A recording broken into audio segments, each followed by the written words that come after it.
Hello everyone, welcome back to a online solution. मैं हूं अशफाक। तो आज से आपका मैथ का क्लास शुरू है और अभी हम एनसीईआरटी मैथ क्लास 10 पढ़ा रहे हैं, प्रश्नावली 1.1। इस वीडियो में एक ही वीडियो में 1.1 का खात्मा कर देने वाले हैं, लास्ट कर देने वाले। ठीक है, तो जितना भी टाइम लगेगा 15 20 मिनट आधा घंटा जो भी टाइम लगेगा, इसको शुरू से लेकर आखिर तक देखें। जिन्होंने नहीं पढ़ा वो अच्छी तरीके से पढ़ें और बिल्कुल अच्छे तरीके से समझें। सबसे पहले हमारा सवाल है कि निम्नलिखित संख्याओं का एचसीएफ ज्ञात करने के लिए यूक्लिड विभाजन एल्गोरिदम का प्रयोग कीजिए। अगर आपके पास एनसीईआरटी किताब है तो ठीक है, उससे आप क्वेश्चन को टैली कर सकते हो, नहीं तो फिर कोई दिक्कत नहीं, बिलीव मी। और ये मैं सवाल एनसीईआरटी के बता रहा हूँ। ठीक है, तो एचसीएफ निकालना है। एचसीएफ तो आप बच्चे से पढ़ते ही आ रहे हैं ना। जैसे इसका एचसीएफ 4 और 8 का एचसीएफ निकालने बोलता था, 4 दूना 8 कर देते थे। तो यहाँ पे जिससे लास्ट टाइम करता था वही हमारा एचसीएफ होता था। या तो अगर ऐसे लेते हैं 3 इंटू 10 ले लिया तो 3 तिया 9 है ना, इसमें से भाग घट के 1 बचा। फिर इसको इस तरह से करते थे और ये वाला 3 यहाँ पे आता था तो 1 से काटते थे, तो 1 से कटेगा 1 तिया 3, मतलब 3 बार में कट जाता था तो 1 एचसीएफ होता था। ठीक है ना, तो यहाँ पे भी हम लोग एल्गोरिदम के द्वारा यूक्लिड विभाजन एल्गोरिदम का प्रयोग करेंगे। देखिए यहाँ पे ये 135 और 225 दिया हुआ। ठीक है, तो हम लोग यहाँ पे क्या करेंगे ना, इस दोनों का एचसीएफ निकालना, मतलब मासा निकालना है। एचसीएफ मतलब मासा भी लिखा रह सकता है, महत्तम समापवर्तक। ठीक है ना, तो हम लोग यहाँ पे यहाँ पे ए और बी दो वैल्यू मानना पड़ेगा। अभी बताते हैं क्यों मानना पड़ेगा। ए जो है वो सबसे बड़ा जो वैल्यू होगा उसको ए मानेगा। ठीक है ना, सबसे बड़ा वैल्यू को ए मानेगा। ठीक है, और जो छोटा वाला उसको बी मानेगा। यहाँ पे 135। ठीक है, उसके बाद हमको क्या करना है, यूक्लिड विभाजन विधि एक नियम है। ठीक है, आप लिखेंगे यूक्लिड विभाजन से। यूक्लिड विभाजन के फार्मूला से क्या समझते हैं हम लोग, इसका फार्मूला होता है a बराबर बी क्यू प्लस आर। आप पढ़े होंगे हिंदी में, अगर देखा जाए जैसे कि ये भाग हो रहा था। ठीक है, जैसे मान लें कि ये 4 है 8 है, 4 दूना 8 कर दिया, ये 0 आ गया। इसको हम लोग क्या बोलते हैं, भाज्य बोलते हैं। क्या बोलते हैं, भाज्य। इसको क्या बोलते हैं, भाजक बोलते हैं। इसको क्या बोलते हैं, भागफल बोलते हैं। ठीक है, और जो लास्ट में नीचे बचता है ये क्या होता है, शेषफल होता है। ठीक है ना, ये शेषफल होता है। तो हम लोग ऐसे भी इसका फॉर्मूला बनता है, क्या बनता है, भाज्य बराबर क्या बनता है, भाजक गुना भागफल, है ना, भाजक गुना भागफल। ठीक है, और जोड़ शेषफल, जोड़ शेषफल। यही बात यहाँ पे लिखा गया है। यहाँ भाज्य को ए बोला गया। ठीक है ना, और भाजक बी और भागफल को क्यू प्लस आर, यानी कि क्वेश्चन होता है, यानी कि ये इंग्लिश वाला वर्ड है। ठीक है ना, तो जो यूक्लिड विभाजन नियम है यही होता है यूक्लिड विभाजन विधि। भाज्य बराबर भाज्य गुना भागफल जोड़ शेषफल, यूक्लिड विभाजन एल्गोरिदम है। तो यहाँ पे हम कब तक एचसीएफ करते हैं, जब तक 0 हमारा मतलब शेषफल 0 ना आ जाए। हम लोग जो भाग विधि बना रहे थे वही बना रहे थे। चलिए, तो हम लोग यहाँ पे क्या करते हैं, इसको अब देखिए ए के बराबर जो है इसको हम पुट करते हैं। ए बराबर कितना है, 225 है ना, 225 यहाँ पे रख लेते हैं। अब बी बराबर कितना, 135। अब यहाँ पे क्यू का वैल्यू क्या है, तो हमको भाग करना पड़ेगा। ठीक है, देखिए हम लोग यहाँ पे भाग करेंगे 135 को 225 से भाग करें तो एक बार में कटेगा, तो 135 यहाँ पे लिख देते हैं, 0 9 3 12। ठीक है, तो देखो शेषफल हमारा 90 बचा। अभी और इसको काटना है तो फिर 90 ऐसे करेंगे और ये 135 यहाँ पे आ जाएगा। ठीक है, 90 को काटेंगे तो 90 दूनी 180 हो जाता है, तो फिर 90 कम 90 काटिए तो कितना आगे 9 4 13। ठीक है, फिर अब इसको ऐसे घेरते हैं और ये 90 यहाँ पे आता है, तो ये 45 दूना 90 हो गया। तो हम लोग देखो अब यहाँ पे 0 आ गया, 0 आ गया, मतलब जब लास्ट टाइम शेषफल जब 0 आ जाए तो यही हमारा एचसीएफ होगा, जिससे लास्ट से कटेगा। ठीक है, तो ये बचपन में बनाते आ रहे हैं। इसी रूल नियम को हम लोग इस रूल नियम से बनाएंगे। ठीक है, इससे बनाएंगे। तो 135 को भाग देते तो भागफल कितना आया था, देखो 135 को 225 को 135 से भाग दिया तो भागफल 1 आया था, शेषफल 90 आया था। तो हम लिखेंगे भागफल 1 आया और आर शेषफल कितना है, 90। ओके, हो गया। अब यहाँ पे तो 0 नहीं आया, जब 0 नहीं आया तो हमको फिर से लेना पड़ेगा। ठीक है ना, फिर अब 135 क्या करना पड़ेगा। अब देखो मैंने क्या किया था, इसको कर लिया था। अब हमारा 135 भाज्य बन गया। पहले 225 भाज्य था, अब 135 भाज्य बन गया, यानी कि ए का वैल्यू अब 135 हो जाएगा। ठीक है, तो अब लिखेंगे यहाँ पे फिर लिखेंगे यहाँ पे पुनः लिखेंगे 135 यहाँ पे आ जाएगा। ओके, अब 135 जब आ गया तो यहाँ पे अब ये जो क्या, ये देखो 90 जो शेषफल आया था इसमें से, अब ये हमारा भाजक बन जाएगा, है ना। तो यहाँ पे लिखेंगे बी की जगह पे क्या होगा 90 इंटू, अब यहाँ पे देखो 90 को भाग किए थे, 90 एकम 90 तो एक बार आया भागफल, तो यहाँ पे लिखेंगे 1, और शेषफल कितना आया था, शेषफल आया था 45, तो यहाँ पे लिखेंगे 45। ठीक है, हो गया। अब भी हमारा 0 नहीं आया, तो फिर लिखेंगे यहाँ पे पुनः, यानी कि फिर से। अब क्या करेंगे, फिर 90 अब यहाँ पे आ जाएगा, 90 यहाँ पे आ जाएगा। देखो 90 आ गया हमारा, भाज्य के रूप में आ गया, और ये बन गया भाजफल, भागफल बन गया, और ये भाज्य आया, ये भाजक बना, और ये भागफल बना, 2 भागफल बना, और शेषफल 0 हो गया।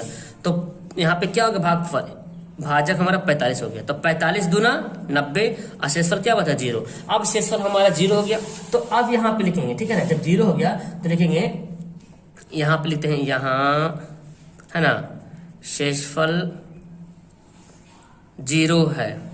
अब लास्ट किससे कटा ये, तो लास्ट कटा किससे, 45 दूना 90 यानी कि 45 से कटा। देखिए यहाँ पे किससे कटता है, लास्ट में 45 से कटता है, 45 दूना 90, तो शेषफल 0 है, अतः 135 तथा 225 का HCF बराबर 45। ये हमारा क्या हो जाएगा, राइट आंसर हो जाएगा। समझ में आया आपको, एकदम अच्छे तरीके से समझिए, एक एक सवाल नोट करते जाइए, ठीक है, समझिए अच्छे तरीके से। तो अब देखते हैं दूसरा सवाल। दूसरा सवाल है 196 और 38,220, इसका करना हमको HCF निकालना है। तो यहाँ पे A बराबर क्या हो जाएगा, बड़ा वाला ले लेंगे 38,220, और B बराबर क्या हो जाएगा 196, ठीक है ना। तो हम लिखेंगे, इसलिए यूक्लिड विभाजन से, या यूक्लिड विभाजन एल्गोरिथम से जो लिख सकते हैं। क्या होता है फॉर्मूला इसका, यूक्लिड विभाजन ने क्या फॉर्मूला देते हैं, A बराबर BQ प्लस R, ठीक है, यहाँ पे लिख लिया ऐसे। अब A का वैल्यू क्या रखेंगे, जो बड़ा वाला है 38,220, B कितना है 196, अब Q कितना आएगा, तो हमको क्या करना पड़ेगा, इसको भाग करना पड़ेगा। देखिए 196 है ना, और 38,220 है, तो हम लोग इसको भाग करके देख लेते हैं क्या, पहले इस तरह से बना के रफ में बना के देख लेते हैं। तो 196 को पहले एक बार में लगाते हैं, 196 कम 196, तो 196 को एक बार में लगाएंगे, क्योंकि 2 बार में ज्यादा हो जाएगा, ठीक है ना। तो 196 यहाँ पे वो लिखते हैं, मतलब जो भाग जैसे करते हैं वैसे करते हैं, ठीक है ना। 7 बचेगा, 9 और 17, और यहाँ पे कितना बचेगा, 2 में से 1 घटेगा 1, ठीक है ना। अब यहाँ पे ये 2 उतर जाएगा, अब 9 बार में लगेगा, ठीक है ना। 196 को 9 बार में लगा देखने की, चूंकि यहाँ पे बड़ा सा वैल्यू आ रहा, तो 196 9 जब करते हैं तो 1764 आता है, गुना कर लीजिएगा, ठीक है ना। 12 में से 4 घटेगा 8, और 5 हो गया ना, ठीक है ना।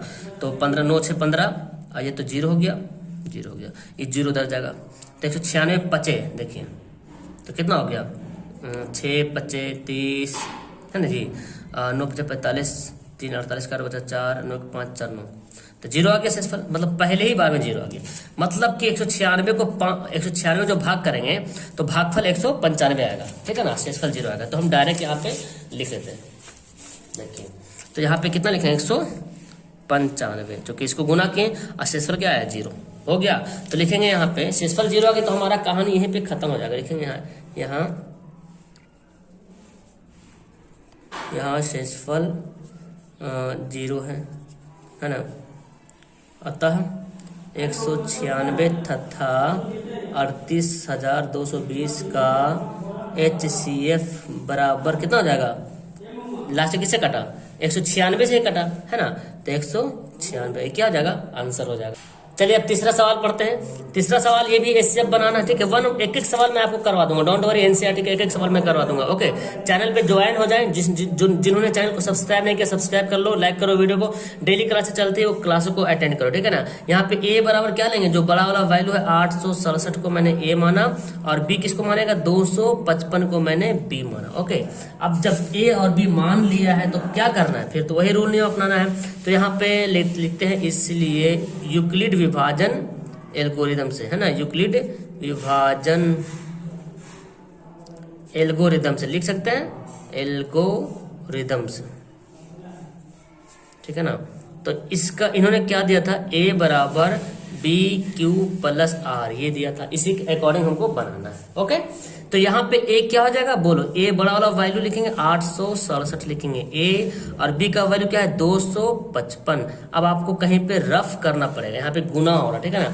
तो हम देखते हैं 255 है और 867 है ना जी, 867 है।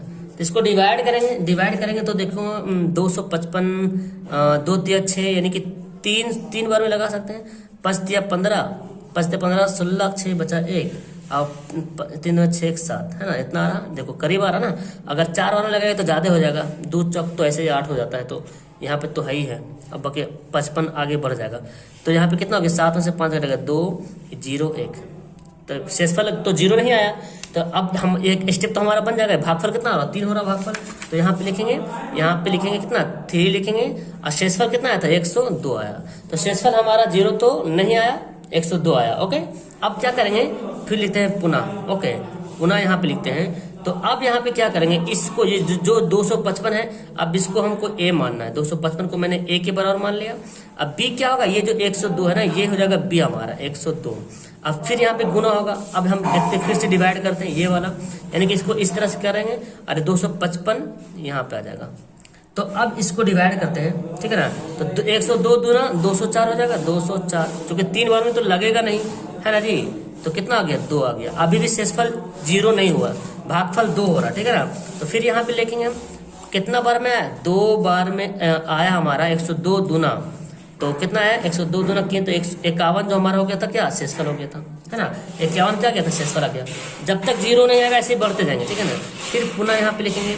अब ये जो हमारा 102 था ये हमारा a के बराबर वैल्यू बन जाएगा। ओके, और यहाँ पे क्या करेंगे, ये जो 51 है ये हमारा b के बन जाएगा। अब 51 दूना तो जानते हैं 102 होता है, 51 दूना 102 और 0 क्या हो गया शेषफल हो गया। लिखते हैं यहाँ शेषफल 0 है ना। अतः 867 तथा 255 का HCF बराबर कितना हो जाएगा, किससे लास्ट कटा, लास्ट कटा किससे, तो लास्ट कटा 51 से है ना जी। 51 दूना 102, तो लास्ट 51 से कटा, इसलिए हमारा HCF क्या हो जाएगा 51, यहाँ पे क्या हो जाएगा आंसर हो जाएगा।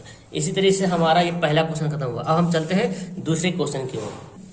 तो चलिए सवाल हम लोग सेकंड पढ़ते हैं। सवाल सेकंड क्या बोलता है, दर्शाए कि कोई भी धनात्मक विषम पूर्णांक 6q+1 या 6q+3 या 6q+5 के रूप का होता है, जहां q पूर्णांक। देखिए बहुत आसान सा सवाल, आप जानते हैं इसको। देखो कोई भी पूर्णांक होता है ना, विषम पूर्णांक 6q+1 के रूप का होता है। जैसे देखिए यहाँ पे कोई q के यहाँ पे कोई भी वैल्यू रख लो, q के जगह पे 2 रख लो, तो 6 दूना 12 1 13। देखो 13 क्या है, विषम है ना। q के पे कुछ भी रख लो। अच्छा दूसरा क्या बोलता है 6q+3 बोलता है ना, 6q+3।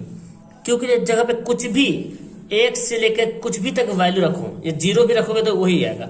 0 से लेकर कुछ भी वैल्यू रखो यहाँ पे q की जगह पे, और इसको हल करोगे तो हमेशा विषम आएगा। लेकिन इसको दर्शाना है, बना के बताना है, ठीक है, दिखाना है कि क्या विषम आता है, मतलब समझ रहे हैं ना, शो ऑफ करना है, दिखाना है, इसको सिद्ध करना है। ओके, ऐसे तो जाने रहे कि धनात्मक तो आएगा ही आएगा। चलिए तो हम यहाँ पे मानते कोई पूर्णांक होगा हमारा। ओके, तो हम यहाँ पे मानते हैं, देखिए इसको हल करते हैं। माना कि ए कोई धनात्मक विषम पूर्णांक है, मतलब एक कोई जो है विषम पूर्णांक मान लिया, मतलब ए का वैल्यू जब भी आएगा विषम के रूप में आएगा, है ना, हम ये मान लिया। ओके, तो अब हमको जैसे कि यूक्लिड वाला विभाजन में नियम क्या बताया था, BQ+R A बराबर BQ+R, और यहाँ क्या दे रहा है BQ+R की तरह लिखा है। देखिए 6q+1 6q+3 6q+5, यहाँ पे B सब जहाँ पे B बराबर दिख रहा है, 6 दिख रहा है। तो यहाँ पे हम लोग जो है ना तथा B बराबर क्या मानेंगे, B बराबर जो है 6 लेंगे। अगर यहाँ पे 6 जगह पे कुछ और रहेगा तो कुछ और मानेगा, ठीक है ना, क्योंकि यहाँ पे इस रूप में दिया हुआ है। इसको हम मान लिए A बराबर, मैंने A कोई धनात्मक विषम पूर्णांक माना और B क्या माना 6 माना। तो यहाँ पे यूक्लिड विभाजन विधि से क्या हो जाएगा, इसलिए लिखते हैं यहाँ पे, देखिए यूक्लिड विभाजन प्रमेय से या प्रमेयिका से, है ना, जो जिन्होंने दिया था रूल, प्रमेयिका से देखते हैं। यूक्लिड विभाजन प्रमेयिका से क्या दिया था उन्होंने रूल, ए बराबर बी क्यू प्लस आर, यही ना दिया था यूक्लिड वाला, यही दिया था ए बराबर बी क्यू प्लस आर। और यहाँ पे जो बी क्यू प्लस आर यहाँ पे क्या दिया हुआ है 6, बी के यहाँ पे मैंने क्या माना 6 क्यू प्लस आर। अब देखो एक बात यहाँ पे ध्यान से रखिए, देखिए ये जो 6 है ना एक्चुअली क्या है, ये भाजक है, 6 क्या है भाजक है, ये भाज्य था। देखिए मैं आपको बताता हूँ, जैसे कि कोई एग्जांपल लेते हैं, 5 भाग करते हैं यहाँ पे 18 लिखते हैं, ठीक है।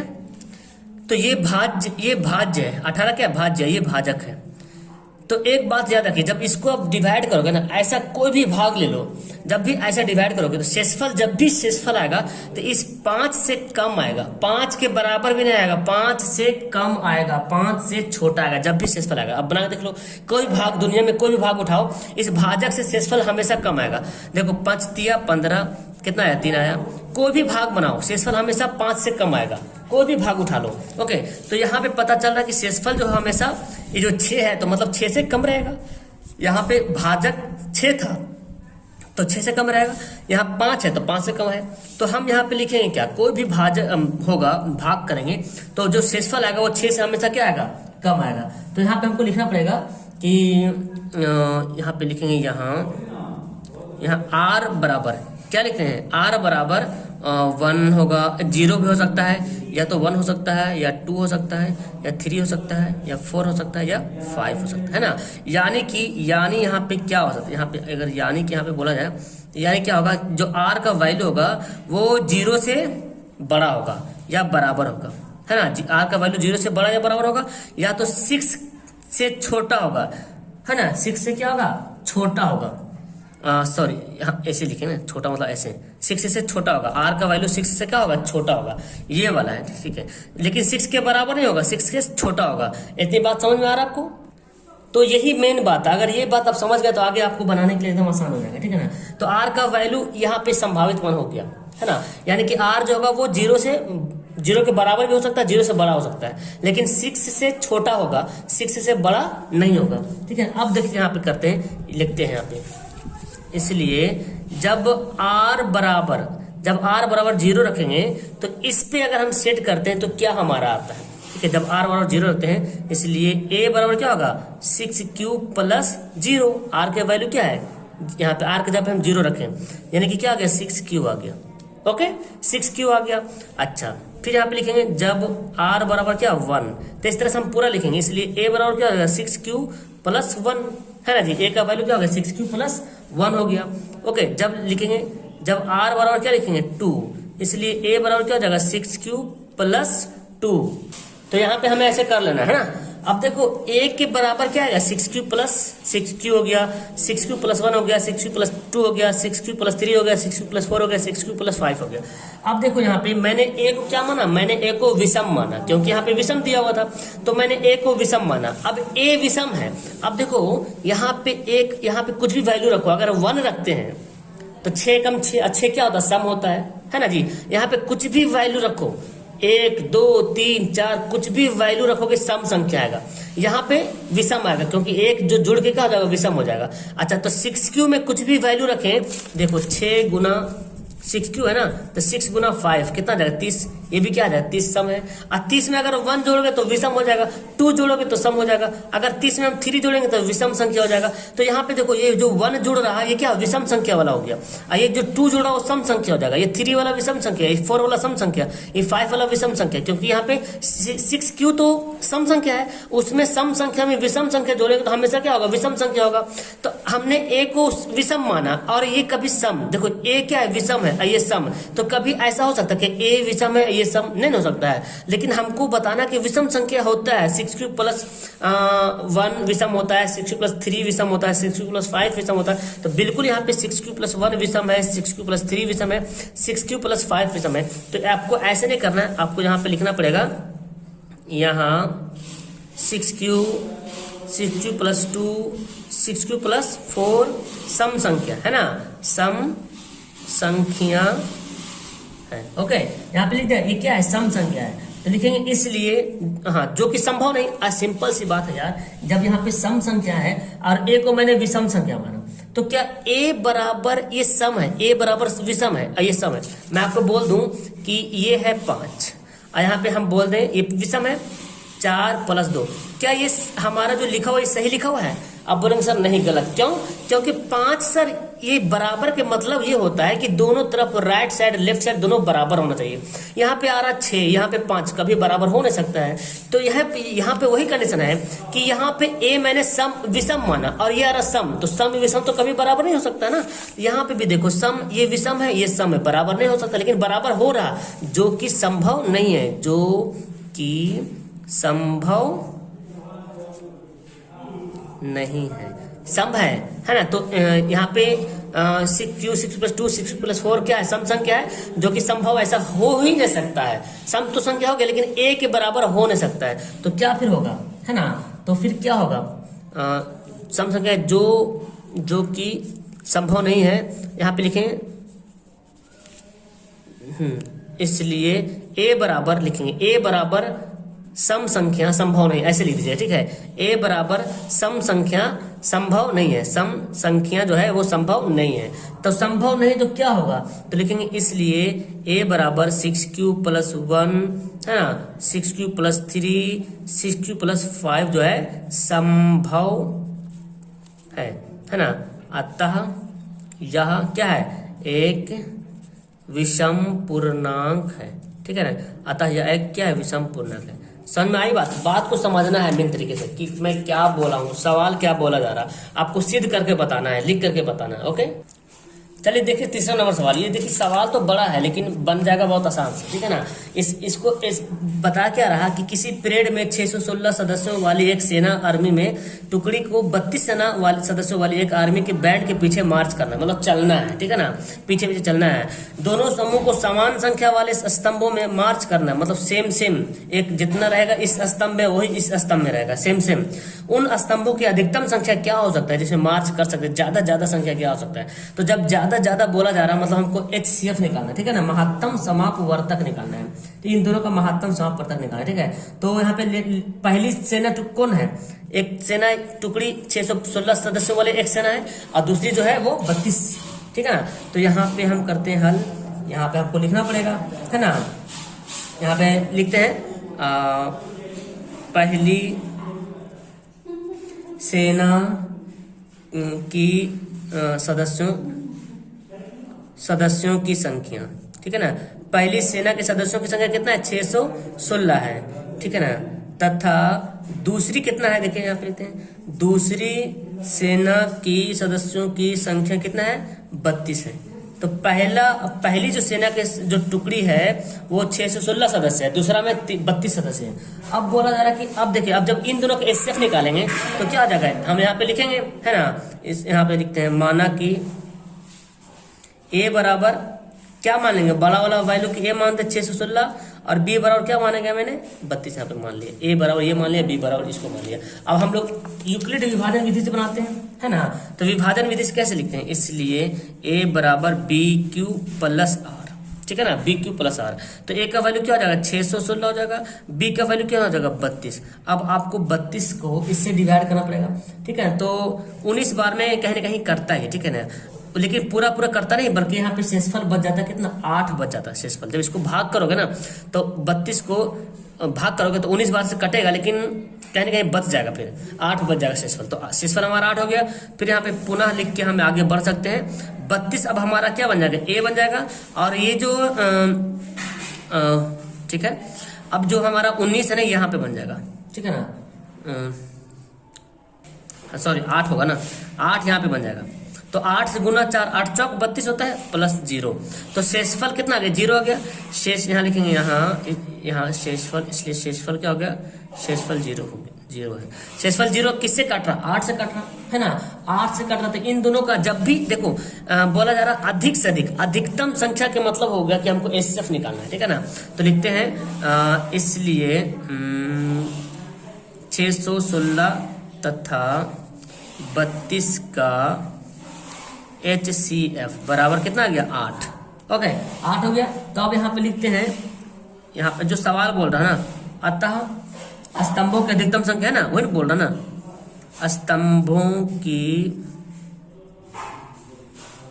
अधिकतम संख्या। क्या जी बताओ, स्तंभों की अधिकतम संख्या बराबर 8। ये हमारा क्या हो गया, आंसर हो गया, जिसमें टुकड़ी जो है सेना की टुकड़ी जो है समान संख्या में मार्च कर सकती है।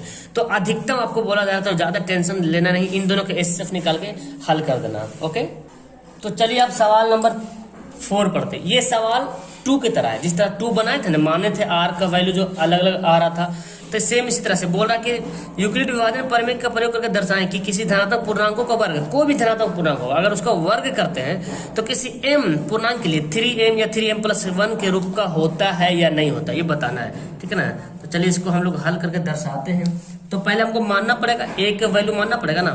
लिखते हैं माना कि, है ना, माना कि a धनात्मक पूर्णांक है, ये मान लीजिए पहले आप।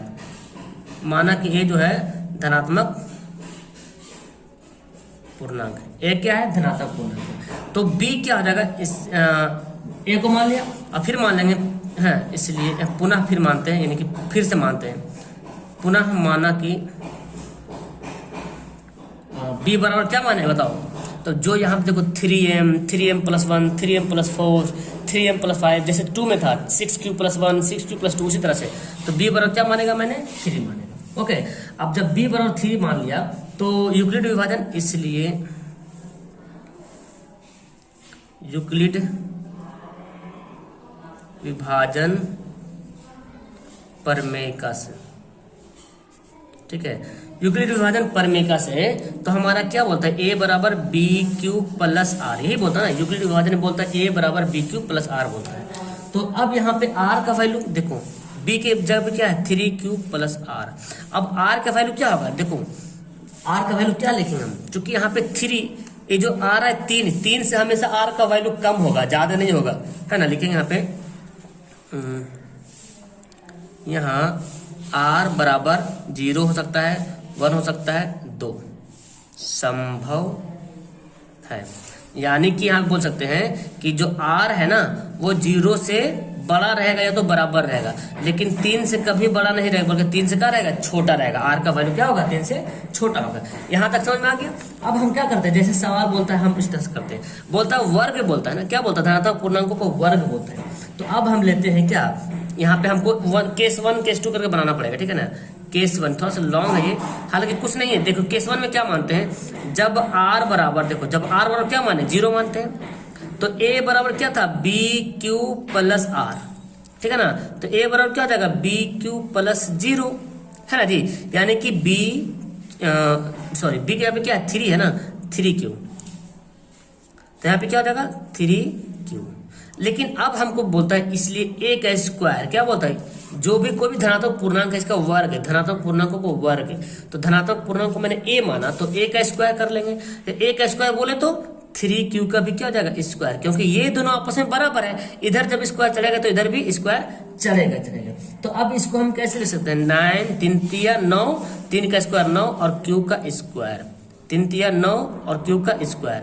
इसको और हम अच्छे तरीके से कैसे लिख सकते हैं भाई, इसको हम पता कैसे लिख सकते हैं, यहाँ पे देखो हमको इस रूप में लाना, 3m, 3m+1, 3m+2 ऐसे लाना है, ठीक है ना।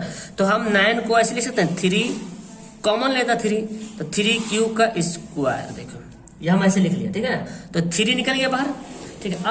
अब क्या लिखते हैं, केस 2 लेते हैं, केस सेकेंड देखते हैं कि जब जो है r बराबर क्या माना, 1 माना।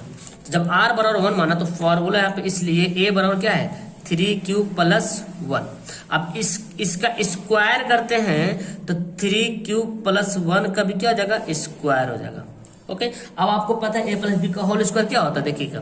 तो a स्क्वायर होता है नहीं, a square + b square + 2ab। तो 3Q का स्क्वायर कितना हो जाएगा, यहाँ पे लिखते हैं a स्क्वायर, है ना, + b स्क्वायर + 2ab। ओके, अब हम यहाँ पे लिखते हैं, ठीक है, चूंकि इसका लाइन इधर है। तो 3 तिया 9Q स्क्वायर, ठीक है ना। फिर इसको लिखते हैं, इसको बाद में लिखेंगे, 3 दूना 6 6Q हो गया +1, ओके ना। अब हम देखो इसको भी हमको 3 के रूप में लाना है, यानी कि 3 शुरू में रहना जरूरी है। तो 3 फिर ले लेंगे कॉमन, यहाँ पे इन दोनों में कॉमन लेंगे, इसको ऐसे छोड़ देंगे 1 को। तो 3 कॉमन ले लिया, 3Q ले लो कॉमन, है ना, नहीं 3 ही रहने दो बेहतर होगा। 3 तिया 9 और यहाँ पे क्या हो जाएगा, 3 दूना 6, 2Q, ओके। प्लस 1, क्योंकि हमको 3 लाना है। यहाँ देखिए 3m प्लस 1, यानी कि m पे जहाँ पे कुछ भी वैल्यू पुट करते जाओ, 3m प्लस 1 करो, 3m प्लस 2 करो, जो करना है। तो ये देखो 3, ये पूरा m के बराबर में आ गया है ना, ये पूरा जो है ये m के बराबर। देखो अगर पूरा को हम m मान ले तो 3m हो जाएगा, इसको हम m मान लें तो 3m प्लस 1 है ना, 3, और ये क्या इसको m मान लिया तो 3m प्लस 1 के रूप में हो रहा कि नहीं हो रहा, हो रहा ना। m के जाते पे कुछ भी वैल्यू, चूंकि m यहाँ पे दिया है, m के मतलब अज्ञात, यहाँ पे कुछ भी हम वैल्यू रख सकते हैं। ओके, तो m के जगह पे हम कुछ भी वैल्यू रख सकते हैं, यानी कि उस शक्ल में आ रहा ना। तो अब यहाँ पे लिखेंगे, फिर केस 3 लिखते हैं, क्योंकि r का वैल्यू अभी 1 है ना, 2 भी तो लेना है ना, 2 का वैल्यू लिख के देखते हैं। तो केस 3 देखते हैं कि जब r बराबर क्या लेते हैं, r बराबर लेते हैं 2, तो a बराबर क्या हो जाएगा 3q प्लस 2 है ना। तो a का स्क्वायर क्या हो जाएगा, इसलिए a का स्क्वायर 3q प्लस 2 का स्क्वायर। अब इसको निकाल दो, फॉर्मूला क्या होता है, a square plus b square plus 2ab हो गया। अब देखिए जी, इसका स्क्वायर कितना होगा, 3 तिया 9 q स्क्वायर, 2 दूना 4, पहले इसको लिखते हैं, 3 दूना 6, 6 दूना 12, 12q प्लस 2 दूना 4। ओके, ये हो गया हमारा। अब इसको क्या करते हैं, इसको ऐसे लिख सकते हैं, 9q का स्क्वायर प्लस 12q, इसको ऐसे लिख सकते हैं 3 प्लस 1, 4 को ऐसे लिख सकते हैं ना, 3 प्लस 1, क्योंकि 3 आया क्या होगा 4 होता है। फिर आप यहाँ पे देखिए, इसमें सब 3 कॉमन लेते हैं, 3, तो क्या हो जाएगा 3q बचेगा, 3q स्क्वायर बचेगा, 3 चौक 12q बचेगा, ओके, प्लस 1 बचेगा, और लास्ट में देखो 1, तो हो रहा ना, देखो लास्ट में 1 आ रहा, तो 3m प्लस 1 आ रहा, इस रूप में आ गया।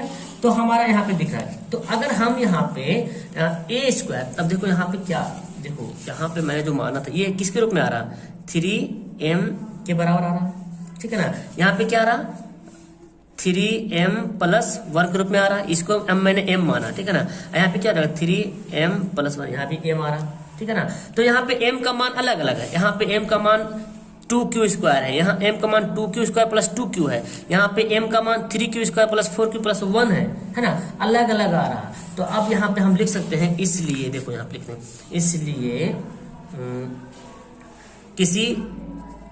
इसलिए किसी धन पूर्णांक का वर्ग, कोई भी धन पूर्णांक का वर्ग करते हैं, ठीक है ना, किसी भी धन पूर्णांक का वर्ग जो है 3m या 3m प्लस 1 के रूप का होता है, ठीक है ना, होता है। तो यहाँ पे आपका क्या हो गया, यही आपका प्रूफ हो गया, सॉरी प्रूफ लिखो, सत्यापन हमारा हो गया। तो ये देखो इतना लंबा चौड़ा बन गया, समझ आया। इसको नोट कर लो आप लोग। इसका मैं पीडीएफ भेजूंगा, कहाँ पे, टेलीग्राम पे पीडीएफ नहीं भेजूंगा, पीडीएफ में वेबसाइट पे भेजूंगा, लेकिन भेजूंगा पीडीएफ वेबसाइट पे। वेबसाइट का लिंक नीचे डिस्क्रिप्शन में दिया हुआ है, ठीक है ना। अगर आप पीडीएफ लेना चाहते हैं तो वेबसाइट पे जाएंगे आप, और मैथ के पेज पे ओपन करेंगे, वहां पे आपको रियल नंबर खुलेगा, रियल नंबर में आपको पीडीएफ मिलेगा। ओके, चलिए मैं आगे सवाल देखता हूँ। अभी हमारा 5 नंबर सवाल है, सेम टू सेम जैसे 4 नंबर सवाल था, वहां पे बोला जा रहा था वर्ग करने के लिए। अब यहाँ पे घन बोला, घन मतलब 3 पावर, कि यूक्लिड विभाजन प्रमेय का प्रयोग करके दर्शाएं कि किसी धनात्मक पूर्णांक का घन 9m प्लस 1 या 9m प्लस 8 के रूप का होता है, यानी कि क्यूब करना है, सेम बनाना है, सेम उसी तरीके से बनाना है। तो हम भी यहाँ पे चलो हल करके आपको बताते हैं, क्योंकि जिम्मेदारी लिए हम कि हम आपको एक एक सवाल करके पढ़ा देंगे, ठीक है ना। और आप पढ़िए ध्यान से, बस आपको समझना है आपको ध्यान से, बाकी तो बनाने तो आ ही जाएगा आपको। तो यहाँ पे क्या करना पड़ेगा, माना कि है ना, धनात्मक विषम पूर्णांक क्या मानते हैं, m मानते हैं, है ना, धनात्मक पूर्णांक यहाँ पे मानते हैं। माना कि मेरी राइटिंग उतनी अच्छी नहीं है, फिलहाल समझिएगा, ठीक है। धनात्मक पूर्णांक बराबर a, ठीक है, मान लिया धनात्मक पूर्णांक a मान लिया। तो अब यहाँ पे क्या करते हैं, तथा b बराबर क्या माना, अब तो b बराबर क्या मानेंगे, तो देखो 9m प्लस 1 9m प्लस 8 है, तो b बराबर क्या मानेंगे 9 मानेंगे। ओके, इसलिए यूक्लिड विभाजन प्रमेयिका से, यूक्लिड विभाजन प्रमेयिका से, ओके। अब यहाँ पे क्या दिया, यूक्लिड विभाजन प्रमेयिका ने क्या दिया था, यूक्लिड विभाजन ने क्या दिया था, यूक्लिड ने बताया था कि a बराबर bq प्लस r होता है, ठीक है ना। अब यहाँ पे हम ये तो हम लिख लिए जी, बिल्कुल। तो यहाँ पे हम लिखेंगे a बराबर b की जगह पे क्या है 9 9q प्लस r, तो अब लिखते हैं, इसलिए यहाँ पे r का वैल्यू क्या क्या मैं पुट कर सकता हूँ। तो मैंने बताया कि r का मान जब भी आएगा तो 9 से छोटा आएगा। जब भी r का मान आएगा तो 9 से छोटा आएगा, एकदम छोटा ही आने वाला है, मतलब कि एकदम 9 समझ रहे ना, 8 के अंदर आएगा। तो चलिए इसको बनाते हैं, है ना। r बराबर क्या हो सकता है, 0 1 2 3 4 5 6 7 8। तो मुझे सबको बनाना नहीं, बस हमको मतलब इस रूप में ला के दिखा देना। अगर इस रूप में आ गया ना तो हमारा वहीं पे आंसर कर देंगे, मतलब प्रूफ हो गया।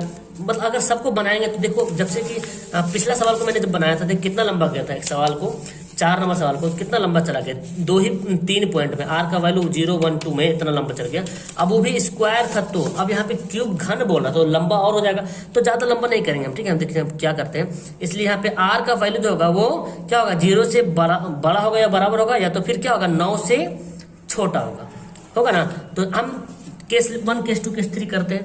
यहाँ पे लिखते हैं केस 1, चलिए यहाँ पे लिखते हैं, इसलिए केस 1 में क्या लिखते हैं, r बराबर, जब r बराबर 0 होता है तब जो है ना, जब r बराबर 0 होगा तब a बराबर क्या हो जाएगा, यहाँ पे b के यहाँ पे क्या है 9 है ना, 9 है, 9 क्यूब प्लस 0, मतलब कि क्या हो जाएगा 9 क्यूब।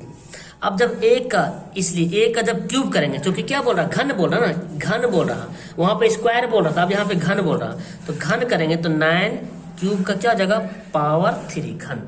अब देखो ये घन हो गया, तो यहाँ पे हमको करना पड़ेगा इसको। अब इसको क्या करेंगे, देखो 9 का घन कितना होता है, देखिए 9 का घन होता है 9 9 81 81 9 729 होता है, ठीक है ना, 729 होता है, ओके। और ये क्यूब हो गया, 9 का घन की जगह 9 गुना 9 गुना 9, तो 9 9 81 9 729, ठीक है। हमको इसको 9m प्लस 1, जैसे कि इससे पहले वाला हम लाए थे, m का वैल्यू कुछ भी आ जाए लेकिन 9 आना चाहिए शुरू में। तो मतलब ये हो रहा कि 9 कॉमन होना है तो होना है, ठीक है ना। तो क्या अंदर हो जाएगा, तो अंदर क्या बचेगा, 81 बचेगा, 81 क्यूब का क्यूब है ना, क्यूब का क्यूब। तो ये देखो 9m, तो यहाँ पे लिखते हैं, इसलिए 9 यहाँ पे m के रूप में दिख रहा है, m के यहाँ पे क्या, ये वाला m के रूप में दिख रहा है 9m, ठीक है। फिर आप देखते हैं केस 2 में देखते हैं, r बराबर क्या 1 मानते हैं, तो इसलिए a बराबर क्या है 9 क्यूब प्लस 1, तो a का क्यूब क्या हो जाएगा 9 क्यूब प्लस 1 का होल क्यूब। अब इसको a प्लस बी का होल क्यूब करना पड़ेगा, है ना। तो a प्लस बी का होल क्यूब देखना पड़ेगा भाई, a प्लस बी का होल क्यूब क्या होता है। तो आपको पता होना चाहिए a प्लस बी का a cube plus b cube plus 3a square b plus 3ab square होता है ना।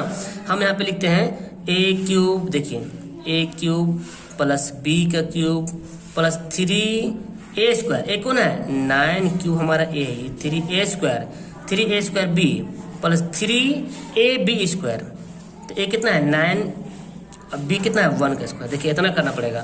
तो इसका तो कितना आया था 9 का, तो अभी किए थे हम लोग, है ना, अभी तो किए थे ना 9 का।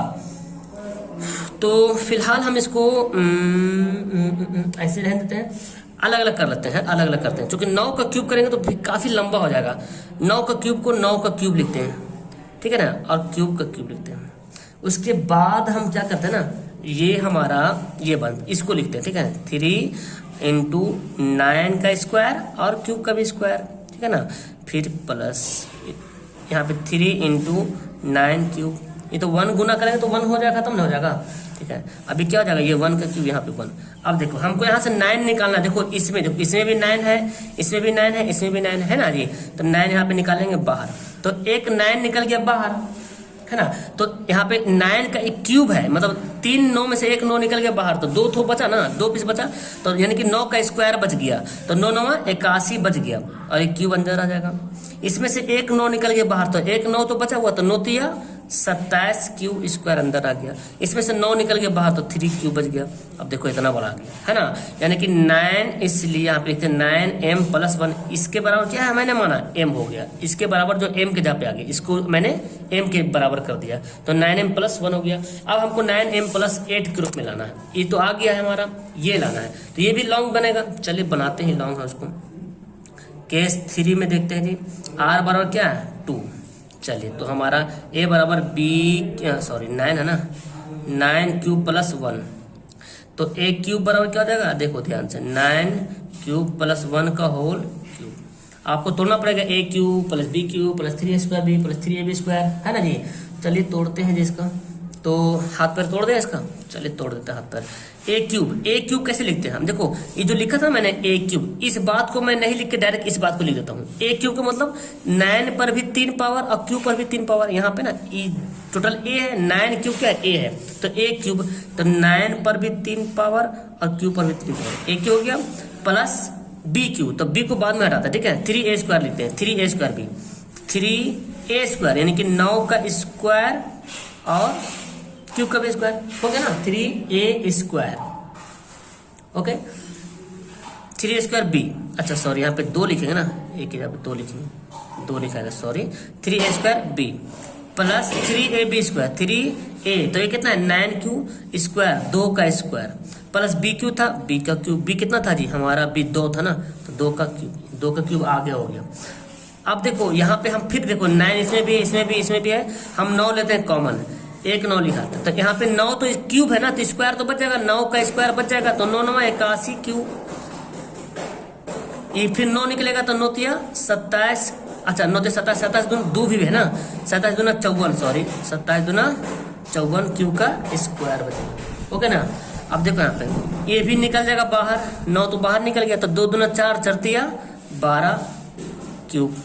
अभी क्या बचा, 2 का क्यूब कितना होता है, 2 का क्यूब तो होता है 8, तो हम लिखते हैं यहाँ पे 9m + 8, जो कि यहीं पे हम इसको स्टॉप कर देंगे, आगे बढ़ने की जरूरत नहीं है, क्योंकि हमारा प्रूफ यहाँ पे हो गया। ओके, जब प्रूफ हो गया तो हम यहाँ पे डायरेक्ट लिख देते हैं, अतः जैसे ही लिखे थे इसमें है ना, जैसे इसमें लिखे थे किसी धन पूर्णांक का वर्ग 3m या 3m + 1 के रूप तो होता है, तो हम लिखेंगे किसी धन पूर्णांक का वर्ग, घर लिखेंगे यहाँ पे है ना, यहाँ पे लिखते हैं अतः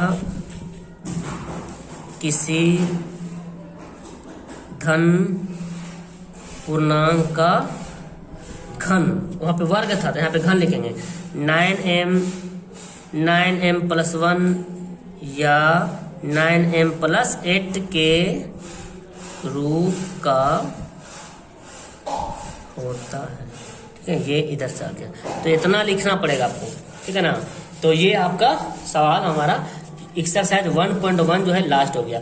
सवाल आपके सामने हाजिर है, और सवाल देखिए बहुत ही आसान सा सवाल, कोई भारी सा सवाल नहीं है। जिस तरह से 1.1 था ना, उसमें कुछ भारी सा नहीं था, इसमें भी वो उसी तरह से बहुत आसान है। देखिए सवाल क्या बोलता है कि अभाज्य गुणनखंड के गुणनफल के रूप में व्यक्त करना, यही बोला ना कि निम्नलिखित संख्याओं के अभाज्य गुणनखंडों के गुणनफल के रूप में व्यक्त कीजिए। आपका पहला सवाल है 140।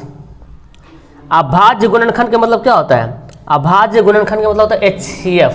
आप पढ़े होंगे HCF कैसे निकाला जाता है, बिल्कुल HCF आप कैसे निकाला जाता है आप जानते हैं। तो इसको कैसे बनाएंगे, यहाँ पे हम बनाते हैं, तो 140 का HCF निकालना है, तो 140 का HCF निकालो यहाँ पे, इस तरह से आपको इस तरह से बनाना पड़ेगा। ओके, तो चलिए निकालते हैं, बहुत आसान है, आपको पता ही है 140 का HCF। पहले 2 से काट लेते हैं, तो 2 7 14 70 हो जाएगा, फिर यहाँ पे 2 से कट जाएगा, 35 दूना 70 हो जाएगा। ओके, फिर यहाँ 5 से काटते हैं, 5 7 35। ओके, तो अब यहाँ पे मैं क्या देख रहा हूँ, यहाँ पे ये देखा जा रहा है कि जो 40 का जो अभाज्य गुणनखंड कौन कौन आया, 2 आया, गुना 2 आया, गुना 5, गुना 7, इतना आया। इसको हम ऐसे लिख सकते हैं, 2 कितना बार है, 2 बार है, 2 बार है ना, तो 2 का स्क्वायर कर देंगे। 3 बार आता तो 3 पावर चढ़ाता, 4 बार आता तो 4 पावर चढ़ाता, ठीक है, और 5 गुना 7, यही आपका आंसर होगा, क्योंकि यही लिखने के लिए बोल रहा, अभाज्य गुणनखंड के रूप में व्यक्त करने के लिए बोला जा रहा। दूसरा सवाल यहीं पे मैं आपको बता रहा हूँ, 156 है दिया, ठीक है, 156। चलिए, तो 156 दिया तो हम इसको HCF कर लेंगे। पहले 2 से काटते हैं, 2 7 14 2 8 16। ओके, फिर काटेंगे 2 से, तो कितना, 2 3 6 2 9 18, फिर काटेंगे 3 से, 13 3 39। तो यहाँ पे 156 का अभाज्य गुणनखंड कौन कौन हो गया, 2 गुना 2 गुना 3 गुना 13। इसको हम और कैसे लिख सकते हैं अच्छे तरीके से, तो 2 का कितना बार है, 2 पर है, 2 बार है, तो 2 का स्क्वायर गुना 3 गुना 13, ये हो गया क्या हमारा राइट आंसर। कितना आसान सा सवाल, ये सवाल आपको मिलता है देखने के लिए। तो 2 सवाल क्लियर हो गया, एक सवाल मैं आपको बता दूंगा, डोंट वरी, NCERT का। तीसरा सवाल यहाँ पे है 3825। 3825। ओके, चलिए, तो सबसे पहले क्या करेंगे, इसको हम लोग कितना से काटेंगे, हम लोग इसको यहाँ पे देखें, पहले यहाँ पे काट सकते हैं, यहाँ पे देखो पहले 2 से तो कटेगा नहीं, 3 से काटते हैं, 3 से देख कटेगा, 3 से काटने के लिए क्या करना पड़ता है हमको, इसको जोड़ के देखना पड़ता है। 8 3 11, 11 2 13, 13 5 18, तो 13 5 18 आ रहा, तो 18 जो 3 से तो कट जाएगा, तो इसका मतलब ये भी 3 से कट सकता है, ठीक है। तो 3 से काटे हैं, 3 एकम 3, 3 दूना 6, 2 बचेगा, 3 9 3 7 21 और 3 5 15, ठीक है। ये कटा 3 से। अब फिर देखते हैं 3 से कटेगा, देखते हैं इसको जोड़ के, 7 5 12, 12 2 14, 1 15, 15 तो 3 से कट जाता है बिल्कुल, तो ये भी 3 से कटेगा, ठीक है ना। 3 से काटते हैं, 3 चौक 12 और 3 दूना 6, 3 5 15, ओके। अब 3 से नहीं कटेगा, देख लेते हैं, 4 2 6, 6 5 11, 11 जो 3 का पहाड़ा में नहीं आता है, तो यहाँ पे 5 से कटेगा फिर, तो 5 से कटते हैं, 5 8 40, 5 5 25, फिर 5 से कटेंगे, 17 5 85। अब तो 17 से तो किसी से कटने वाला नहीं है, तो यहाँ पर क्या हो गया, इसलिए यहाँ पे 3825 का जो गुणनखंड आया है 3 × 3 × 5 × 5 × 17, और 3 कितना बार है बोलो, 3 यहाँ पे 2 बार है, तो 3 का स्क्वायर गुना 5 कितना बार है, तो 5 भी 2 बार है, ओके। इंटू यहाँ पे क्या लिखेंगे 17, तो ये हमारा क्या हो गया, आंसर हो गया। कितना आसान सा सवाल है ना। चलिए चौथा सवाल देखते हैं। तो चौथा सवाल ही बहुत ही इजी है। चौथा सवाल क्या है, 5005 दिया हुआ। ये सवाल बहुत बार एग्जाम में पूछता है, 5005, ये वाला चौथा नंबर सवाल है, समझ लो गेस क्वेश्चन बन गई। ये सवाल एकदम आना ही आना है, आता है तो यही वाला आता है। तो बोलता कि इसका अभाज्य गुणनखंड कौन होगा, अब ऑप्शन में ये वाला ऐसे ऐसे दिया रहता है। तो 5 से काट लो, 5 से ही कटेगा ना, क्योंकि 3 से तो 2 से तो कटेगा नहीं, 3 से भी नहीं कटेगा, 5 5 10, तो 3 से 3 का पढ़ा तो 10 तो आता नहीं है। 5 एकम 5 0 0, 5 एकम 5। अब कितना से कटेगा भाई, अब ये पता कितना से कटेगा, 11 से कटेगा, 11 से कटेगा, देखिए 11 9 99, 11 एकम 11, फिर कटेगा 13 7 91, 7 से भी काट सकते थे लेकिन फिलहाल 13 7 91, देखिए ये कट गया ना। अब ये क्या हुआ ना, अब यहाँ पे देखो, इसलिए यहाँ पे 5005 का जो गुणनखंड कौन कौन आया, 5 × 11 × 7 × 13, ओके। अब इसको तो कुछ कर नहीं सकते ना, यहाँ पे तो डबल डबल आता तब ना स्क्वायर चढ़ाते, तो यहाँ पे ये हो गया। चलिए जी, 4 सवाल क्लियर हो गया। अब 5वां सवाल देखते हैं, बहुत ही आसान सा। 5वां सवाल क्या है, 7 4 2 9, ये है सवाल है। इसको कितना से काटते हैं, तो इस सबसे पहले बात तो यहाँ पे देख लीजिए, ये तो 2 से कभी कटेगा ही नहीं, है ना, 2 से कभी नहीं कटेगा। अच्छा 3 से देखते हैं, 3 से कटता है, 7 4 11, 11 2 13, 13 9 29, 3 से नहीं कटेगा। तो ये कटेगा पता कितना से, डायरेक्ट आप 17 से कटेगा, ठीक है, 17 से डायरेक्ट कटेगा ये। तो चलिए काट लेते हैं 17 से। 17 यहाँ से काटेंगे तो 17 बार यहाँ पे लेते हैं, 17 तिया 51, 17 चौक 68, है ना, 17 चौक 68। हम यहाँ पे साइड में रफ कर लेते हैं, ठीक है ना, इसके साइड में हम रफ करते हैं। तो यहाँ पे मैं यहाँ पे ले लिया पेज, देखिए करना क्या आता है, आपको डिवाइड करना होता है ना, ये वाला 17 से काटेंगे, 17 चौक 68, तो 8 6 14, है ना, 17 तिया 51, ओके, और 17 7 119, ठीक है। तो यहाँ पे आ गया 437 आ गया, 437 आ गया। अभी कितना से कटेगा भाई, 437 जो कटेगा ये कटेगा 19 से, ठीक है, 19 से ही कटेगा। देखिए 19 से काटते हैं 437 को, तो 19 2 38, यहाँ कितना है 8 5 13, 19 3 57, तो कितना हो गया 19 2 38, 19 3 57, ठीक है ना, ये आ रहा। तो यहाँ पर 7429 का एस एफ कौन कौन हो गया, 17 गुना 19 गुना 23, और ये क्या हो गया, आंसर हो गया। तो ये सवाल था हमारा फर्स्ट, ओके। चलिए तो सवाल नंबर दूसरा है, बोलता क्या है कि निम्नलिखित पूर्णांक जो दिया हुआ है इसके युग्म के HCF एलसीएम निकालना है, ठीक है ना, और जांच करना है कि दो संख्याओं का गुणनफल जो HCF और एलसीएम के गुणनफल के बराबर होता है कि नहीं होता, इसकी जांच करना है। तो चलिए बनाते हैं, सवाल फर्स्ट हमारा दिया हुआ है। तो एलसीएम HCF निकालना है, इसके पहले हमको दोनों को फैक्टर करना पड़ेगा अलग अलग, ठीक है ना। तो 26 को फैक्टर करेंगे, चलिए देखिए यहाँ पे दिख रहा आपको, 26 को फैक्टर करेंगे तो 13 दूना 26 हो जाएगा ये, है ना। 91 को करेंगे फैक्टर, तो 13 7 91, यहाँ पे आ गया। 26 का फैक्टर क्या क्या है, देखिए यहाँ पे तरीका, 26 का फैक्टर 2 गुना 13 आया, ओके। 91 का फैक्टर क्या आया, 7 गुना 13।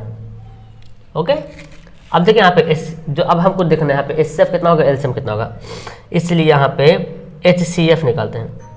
HCF क्या होता है ना, इन दोनों का कॉमन, जो दोनों में कॉमन हो रहा, बनाए हैं अच्छे तरीके से आप, तो 13 क्या हो रहा, कॉमन हो रहा, तो 13 क्या हो जाएगा, HCF हो जाएगा। और LCM क्या होगा, LCM में सब लेना पड़ेगा, यानी कि ये जो कॉमन लिए ना कॉमन, तो कॉमन तो हमको यहाँ पे लेना पड़ेगा।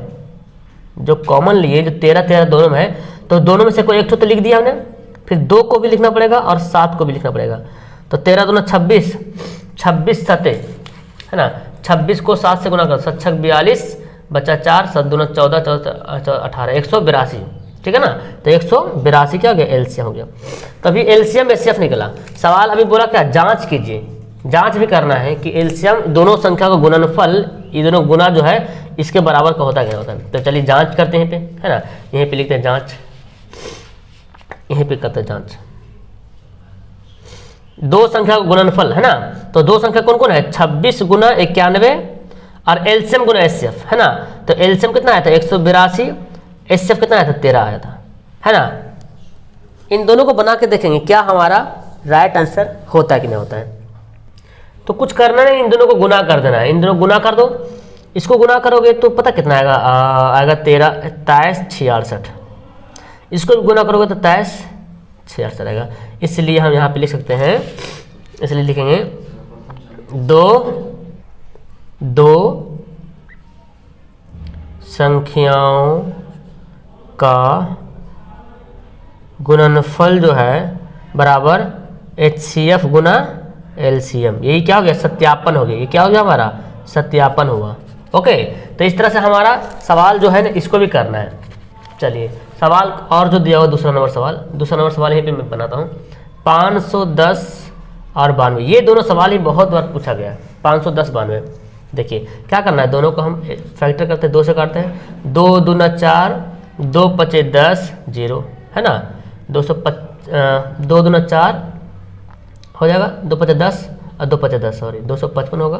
5 से काटते हैं, अलग 3 से भी काट सकते हैं, पहले 5 से काटते हैं, 5 पचे 25, 5 कम 5, 17 3 51, तो 17 से हम काट लेते हैं।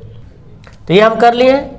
अब इसको करते हैं, इसको काटे 2 से, 2 चौक 8, 2 छक 12, 2 दूना 4, 2 3 23, अब तो नहीं कटेगा। तो 510 का क्या क्या फैक्टर आया, 2 गुना 5 गुना 3 गुना 17 आया, और 92 का क्या फैक्टर आया, 2 गुना 23 आएगा।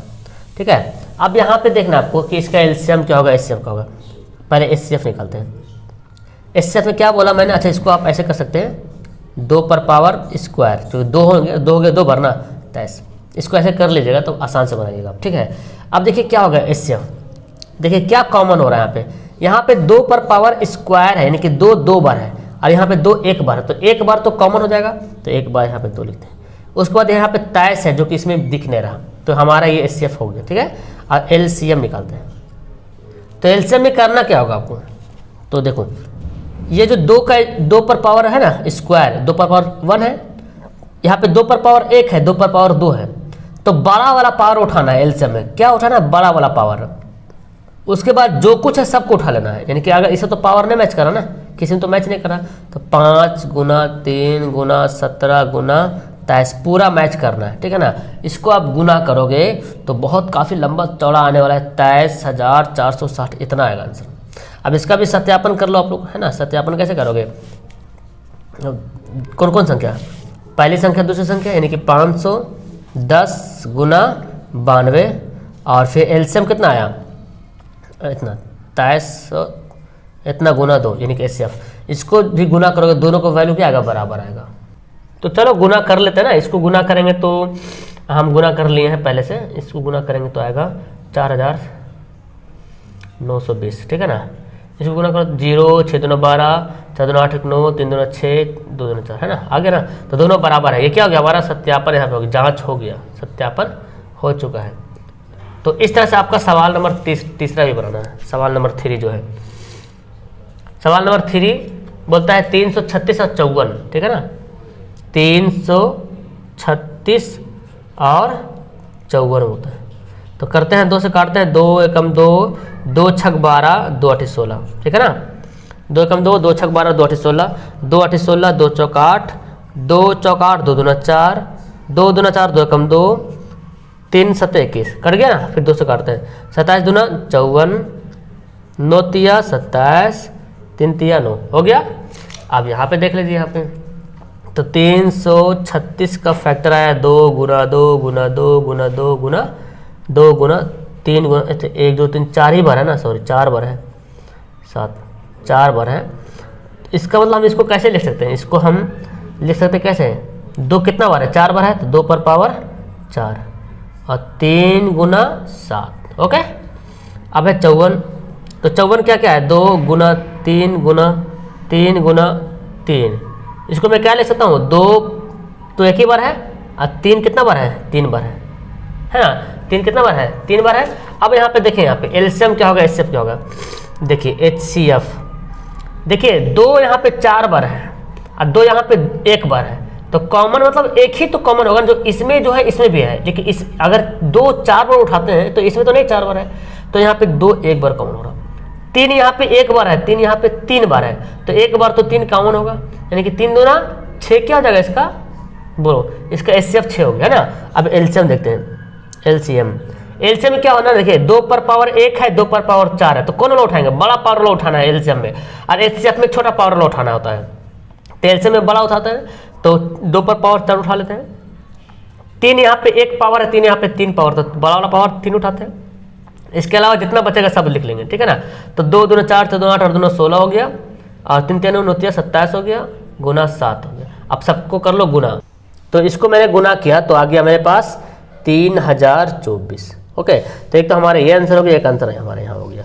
अब हमको इसको जांच करना था, यहाँ पे लिख सकते हैं जांच, है ना, जांच कर लीजिए। यहाँ पे क्या करना है, पहली संख्या कितना था, 336 था, 336 गुना 54, और यहाँ पे देखें क्या क्या आया था, 6 गुना 3024 आ गया ना, तो जो ये गुना होगा वही ये गुना होगा पक्का। चलो तो 6 चौक 24 के 4 बचा 2, 6 दूना 12, 13 14, 6 3 18, इसको भी गुना करोगे तो 18,144 से आएगा, तो ये क्या हो गया, सत्यापन हो गया। एक बार फिर से देख लेते हैं, 6 चौक 24, 6 दूना 12, 13 14, 6 3 18, तो हमारा यहाँ पे सवाल नंबर 2 जो है वो खत्म हो गया, ठीक है ना। इसका पीडीएफ अगर आप लेना चाहते हैं तो आपको नीचे लिंक दिया हुआ, वहाँ पे वेबसाइट में जाओ और मैथ का लिंक ओपन करो, मैथ का ऑप्शन खोलो, वहाँ पे आपको रियल नंबर दिखेगा, रियल नंबर में सब्जेक्टिव क्वेश्चन में वहाँ पे मिल जाएगा, ठीक है ना। पीडीएफ में एक बार बना के पूरा जो रियल नंबर हो जाएगा ना, तो एक बार मैं पीडीएफ वहाँ पे जाकर सेंड कर दूंगा, पीडीएफ भी आप डाउनलोड करके देख सकते हो, ठीक है। अगर आपको यूँ ही पढ़ना है पेज पे, तो पेज पे पढ़ सकते हैं। चलिए तो आगे पढ़ते हैं। अगला सवाल नंबर 3 है, देखिए उसी तरह सवाल है, इसमें जांच उच नहीं करना है, इसे सिर्फ गुणनखंड अभाज्य गुणनखंड विधि द्वारा एलसीएम एचसीएफ निकालना है। अभाज्य गुणनखंड वही जो फैक्टर निकालना तो वही अभाज्य गुणनखंड है। तो चलिए 12 का फैक्टर निकालते हैं, फैक्टर कर सकते हैं तो फिर ऐसे ही लिख सकते हैं, कोई दिक्कत नहीं, फैक्टर कर लीजिए तो अच्छा है, नहीं तो फिर यूं ही भी लिख सकते हैं, कोई दिक्कत नहीं है, ओके। चलिए कर लेते हैं, 6 दूना 12, 3 दूना 6, ओके। 15 का करते हैं तो 15, तो यहाँ पे 3 5 15, 21 का करते हैं तो कितना हो जाएगा, 2721। तो यहाँ देखिए 12 का कितना आया फैक्टर, 2 गुना 2 गुना 3 आया, ठीक है ना। और 15 का क्या आया, 15 का 3 गुना 5 आया, और 21 का कितना आया, 3 गुना 7 आया। क्या मैच कर रहा है इसमें, देखिए तो कुछ है ऐसा नंबर जो दोनों में मैच कर रहा है, देखिए एक नंबर है 3 3 जो दोनों मैच कर रहा है ना, तो लिखते हैं इसलिए HCF बराबर क्या हो जाएगा, देखो 3 यहाँ भी है, यहाँ भी है, तो 3 हो जाएगा। एलसीएम देखिए 3 तो पहले मैच कर रहा है, 1 3 तो 1 लिख देंगे, है ना। 2 यहाँ पे 2 बार है, यहाँ पे तो 2 नहीं है, तो फिर 2 पूरा लिख देना है, 2 गुना 2 लिख देना है। 5 तो लिखना पड़ेगा, 7 भी लिखना पड़ेगा। अगर 2 बार यहाँ पे होता 3, तो ये 3 हमको 3 जो है ना 2 बार लिखना पड़ता।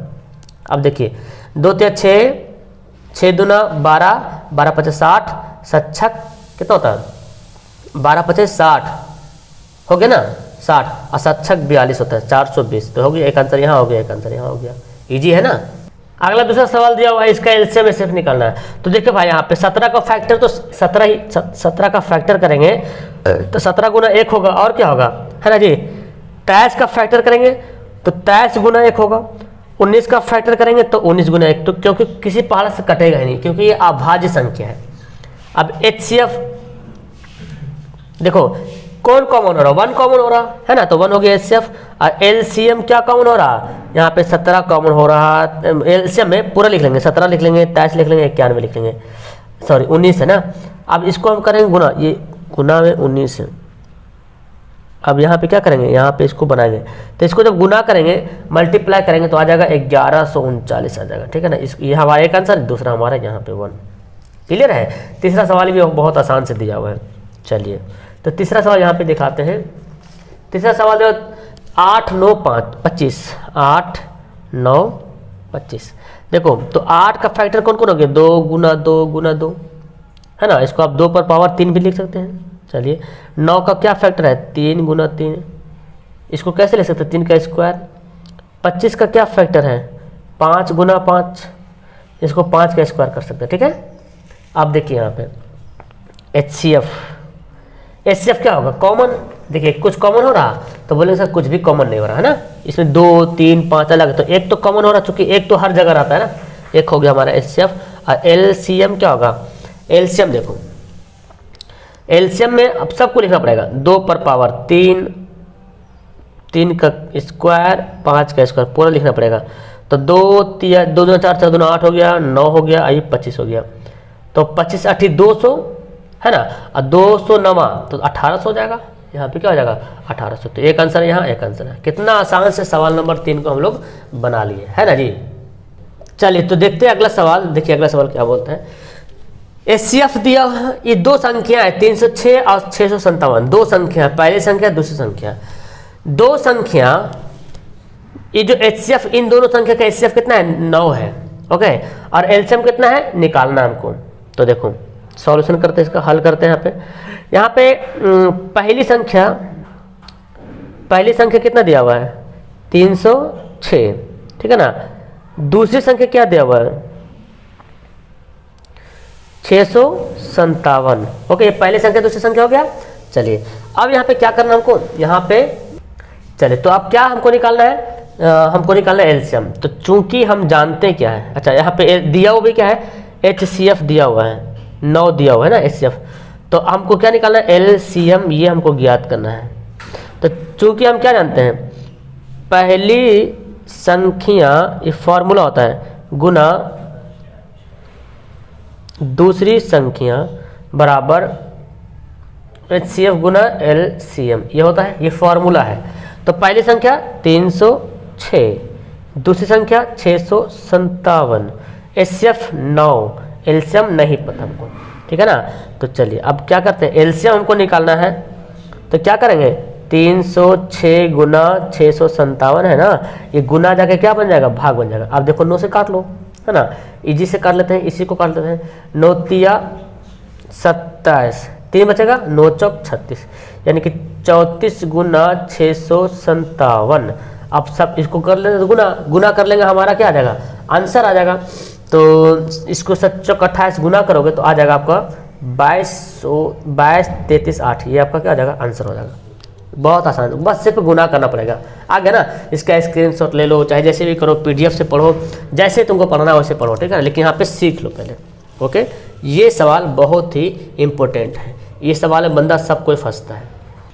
यहाँ पे सवाल को समझना बहुत जरूरी है। बोलता क्या है कि जांच कीजिए कि क्या किसी प्राकृत संख्या n के लिए कोई भी n के यहाँ पे कोई भी नंबर हम रख लेते हैं, अगर n के यहाँ पे कोई भी प्राकृत संख्या रखते हैं, 1 2 3 4 5 जो भी है ना, संख्या 6 पर पावर n अंक जो है 0 पर समाप्त हो सकती है। मतलब कि दे देखो 6 पर पावर n दिया, तो n के यहाँ पे कुछ भी रख लेते हैं, 1 रखते हैं तो 6 कम 6 होगा, 0 पे समाप्त नहीं हो रहा ना। 2 रखते हैं तो 6 छक 36 होता है, 0 पे समाप्त नहीं हो रहा। यहाँ पे 3 रखते हैं तो 6 छक 36 36 छक कितना होता है, 6 छक 36 बचा 3, 6 3 18 21 216। तो कभी भी 6 पर पावर कुछ भी रख लो, कभी भी शुरू में 0 पे खत्म नहीं होगा। तो ये तो जान रहे हैं हमने, लेकिन इसको सत्यापन करना है भाई, तो फिर कौन संख्या है जो 0 पे समाप्त होगा।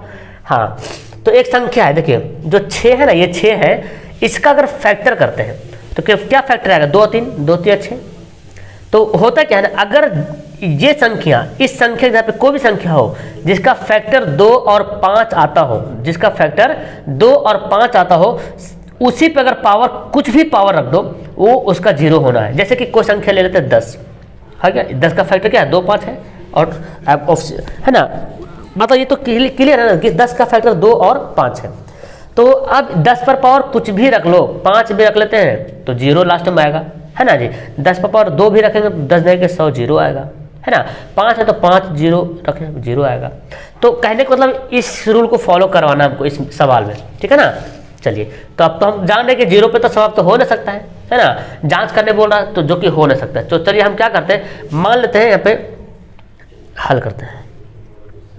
माना कि क्या लिखेंगे, माना कि a बराबर जो है 6 पर पावर n है। a बराबर मान लीजिए एक कोई संख्या है जो 6n के बराबर है, ओके। और यहाँ पे ना, यहाँ पे लिखते हैं जब a होगा तब जो है ना, तब जो है a जो है ना, एक a संख्या जो है ना वो पता है a कैसा होना चाहिए, a जो संख्या होगा वो 2 और यहाँ पे जो a जो है ना 6 पर पावर n मान लिया, तो a जो है किसके रूप में आ गया, 2 और 3 के रूप में आ गया, क्योंकि a जो है 6n के बराबर है, 6 पर पावर n के बराबर हो गया। तो हम इसको कैसे बोल सकते हैं, ये हमारा इसकी 2 और 3 का फैक्टर में आ गया, यानी कि n यहाँ पे है ना आ गया। इसको हम 2 पर पावर n गुना 3 पर पावर n हम ऐसे लिख सकते हैं, ओके। तो यहाँ पे कौन कौन आभास, 2 और 3 क्या आ गया, आभास संख्या है ना, 2 और 3 क्या है, आभास संख्या है। अच्छा, हम जानते हैं इस पॉइंट को लिखना है, चूंकि देखिए शून्य कब होगा, चूंकि हम जानते हैं, क्या जानते हैं, हम जानते हैं कि किसी संख्या के अंत शून्य में तभी होता है ना। इस बात को लिखना पड़ेगा, किसी संख्या के अंत शून्य में, किसी संख्या के अंत शून्य में तभी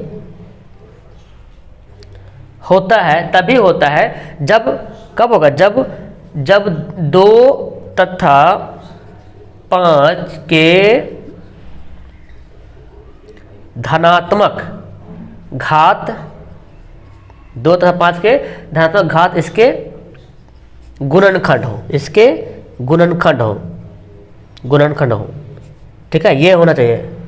तो ये लाइन आपको लिखना पड़ेगा कि हम जानते हैं किसी संख्या के अंत शून्य में तभी होगा जब 2 और 5 के धनात्मक घात इसके गुणनफल हो। इसका जो भी घात होगा ना, 2 और 5 के घात होगा, इसका गुणनखंड होगा, तो आप बना लीजिए, जैसे अभी मैंने एग्जांपल बताया, तब हो सकता है।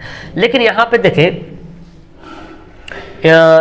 यहाँ पे लिखते हैं, अब यहाँ पे क्या है ना, a बराबर कितना है, 2 पर पावर n है इंटू 3 पर पावर n, ये है गुणनखंड दिया हुआ है, यह गुणनखंड है। तो लेकिन ऐसा तो है नहीं ना, जो कि नियम तो फॉलो नहीं कर रहा है ना, जो कि आप लेते हैं, जो कि अपना भाषा में लिखो ना, हमारे जो कि हमारे नियम का पालन नहीं कर रहा है ना, नहीं करता है ना। अगर पालन नहीं करता तो यह है ना, तो यह जो है a का जो है गुणनखंड नहीं हो सकता है ना, a का गुणनखंड नहीं हो सकता है, ओके। a का गुणनखंड जो है नहीं हो सकता। तो जब a का हो ना सकता, तो 5 a का गुणनखंड हो ना सकता। यहाँ पे देखिए a के बराबर क्या आना चाहिए, a के बराबर आना चाहिए 2 और 5 आना चाहिए, लेकिन 2 और 3 आ रहा, ठीक है। तो यहाँ पे लिखेंगे, अतः यहाँ पे थोड़ा सा लंबा हो जाता है, अतः 5a का गुणनखंड नहीं हो सकता है, 5a का गुणनखंड जो यहाँ पे है नहीं है ना, 5a का गुणनखंड नहीं हो सकता। अतः 6 पर पावर n के अंत में शून्य नहीं हो सकता। क्लियर है, आप यहाँ पे इतना लिख लोगे, हो गया हमारा आंसर। यही प्रूफ करने के लिए बोल रहा है, यही जांचने के लिए बोल रहा है, हम यहाँ पे जांच लिए, ठीक है ना। चलिए अब देखिए सवाल नंबर यहाँ पे 6, देखिए सवाल 6 क्या बोलता है। बोलता कि व्याख्या कीजिए, यानी बताइए कि ये जो दिया हुआ है और ये जो दिया हुआ है, 17 गुना 11 गुना 13 प्लस 13 और 7 गुना 6 गुना 5 गुना 4 गुना 3 गुना 2 गुना 1 गुना प्लस 5 भाज्य संख्या क्यों है, ये बता रहा है क्यों है। तो चलिए हम यहाँ पे मान लेते हैं, माना कि a बराबर क्या मानते हैं, 7 गुना 11 गुना 13 प्लस 13, ये मैंने क्या किया, मान लिया। अब b बराबर ये मानते हैं 7 गुना 6 गुना 5 गुना 5 को 4 आएगा ना, 4 गुना 3 गुना 2 गुना 1 प्लस 5। ये a और b मैंने मान लिया। ओके, a और b जो दिया मान लिया। अच्छा, ये जो a दिया हुआ है ना, a को हम कैसे लिख सकते हैं, a को हम किस ढंग से लिख सकते हैं, यहाँ पे हमको देखना है कि a को हम किस तरह से एक्सप्लेन कर सकते हैं, है ना। तो चलिए देखते हैं।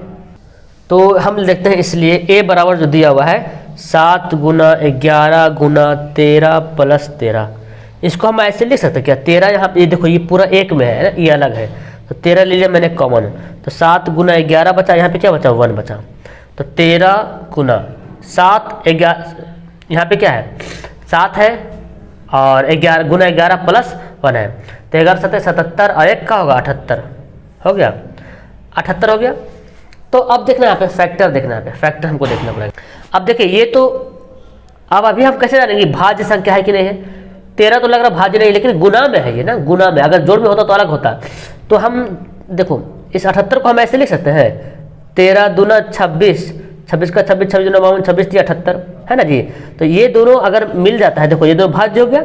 अब ये दोनों हो, अगर 2 13 मिल जाए, 13 गुना 13 हो जाता है तो भाज्य संख्या हो जाएगा, और 2 गुना 3 हो तो भाज्य संख्या, तो 2 3 तो भाज्य हो गई होगा, है ना। गुणनखंड 13 अकेला तो गुणनखंड नहीं पता चल रहा है, लेकिन 13 गुना 13 अगर कर लेते हैं तो ये भाज्य, यहाँ पे देखो ये भाज्य कट रहा आपस में 13 से सब कट सकता है, तो भाज्य संख्या है ना।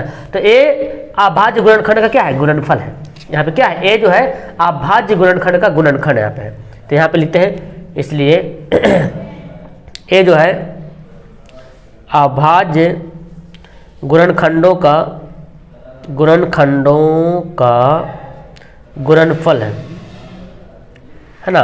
ये क्या है, ये जो अभाज्य गुणनखंड दिख रहा है ना आपको, देखिए 13 भी अभाज्य है, 13 भी अभाज्य है, 2 भी अभाज्य है और 3 भी अभाज्य है, ये सब अभाज्य है। तो ये जो एक ए के बराबर है ना, इसी का वैल्यू ना, ये जो ए है ना, इस यही ना, ये वाला बना, फिर ये बना, फिर ये बना, फिर ये बना, तो ये जो अभाज्य गुणनखंडों का गुणनफल है, ए का जो वैल्यू है, ये अभाज्य संख्या मिल गया और सब गुना होकर गुणनफल बन गया।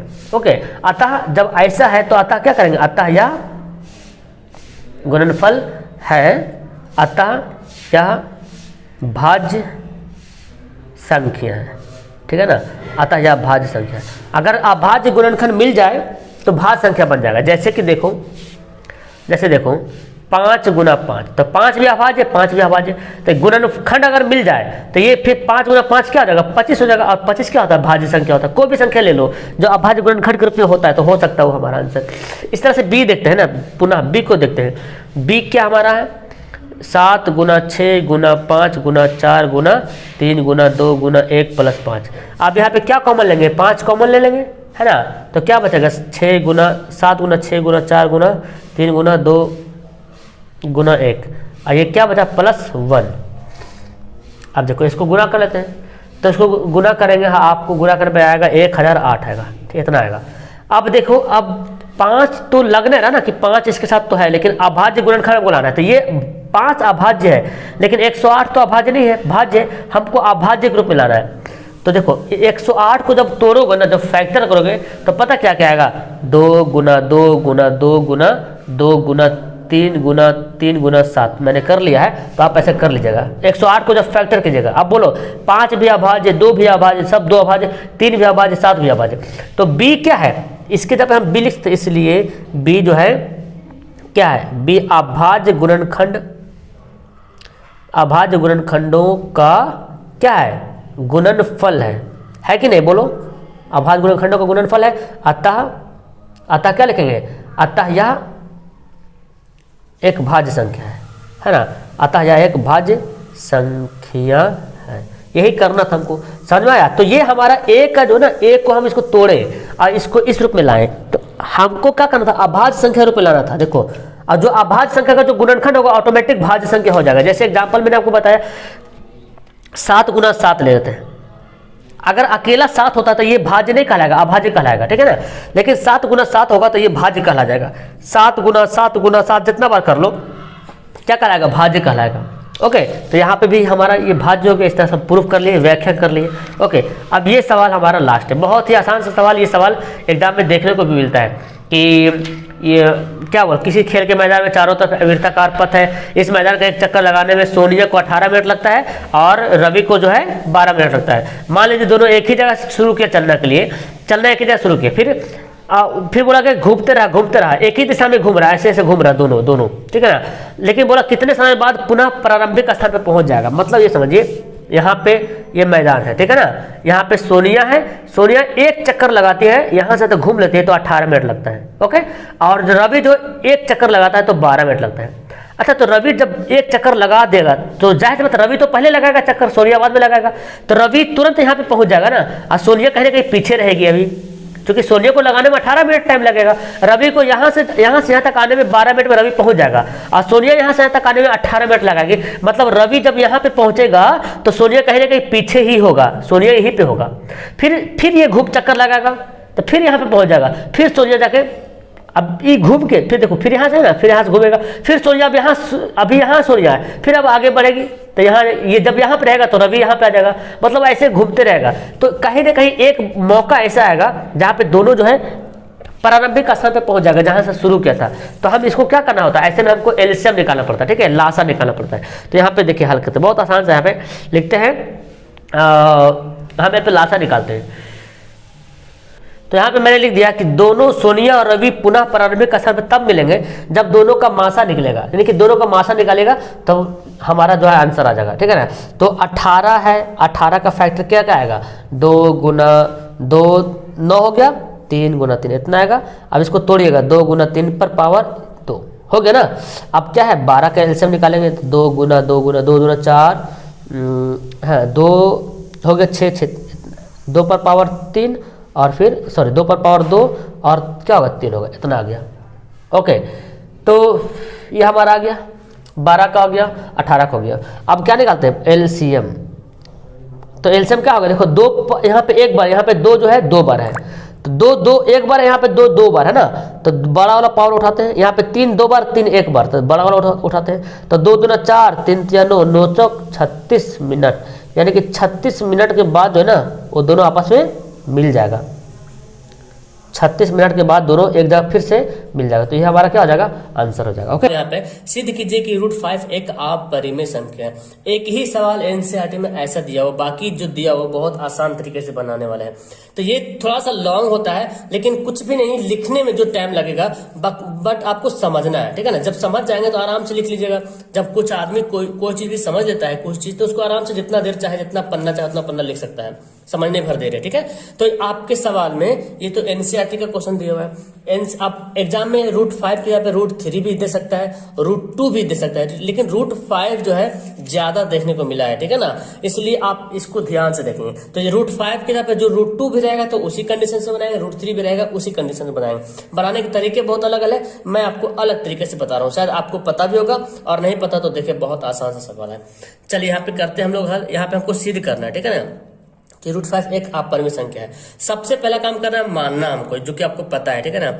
माना कि क्या मानना है, माना कि √5 एक परिमेय संख्या, हमको परिमेय संख्या मानना, जस्ट इसका उल्टा मानना। सवाल में आप परिमेय ही सिद्ध करने के लिए देगा, परिमेय सिद्ध करने के लिए कभी नहीं देगा, ठीक है ना। तो हमको क्या मानना है, माना कि √5 एक परिमेय संख्या, ओके।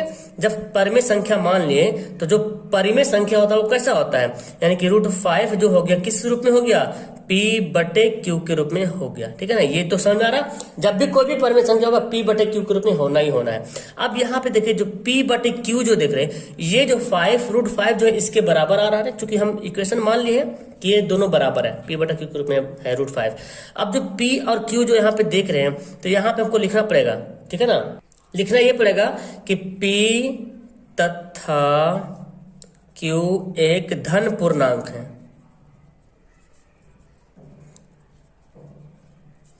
ये तो खैर ठीक है। दूसरा जो लाइन है वो लिखना है, यहाँ पे 2 टाइप से दूसरा लाइन लिख सकते हैं, ठीक है। हम दोनों टाइप से बता दे रहे हैं, आपको एग्जाम में एक ही यूज करना है, ठीक है ना। लिखते हैं यहाँ पे तथा कर देते हैं, तथा P एवं Q में कोई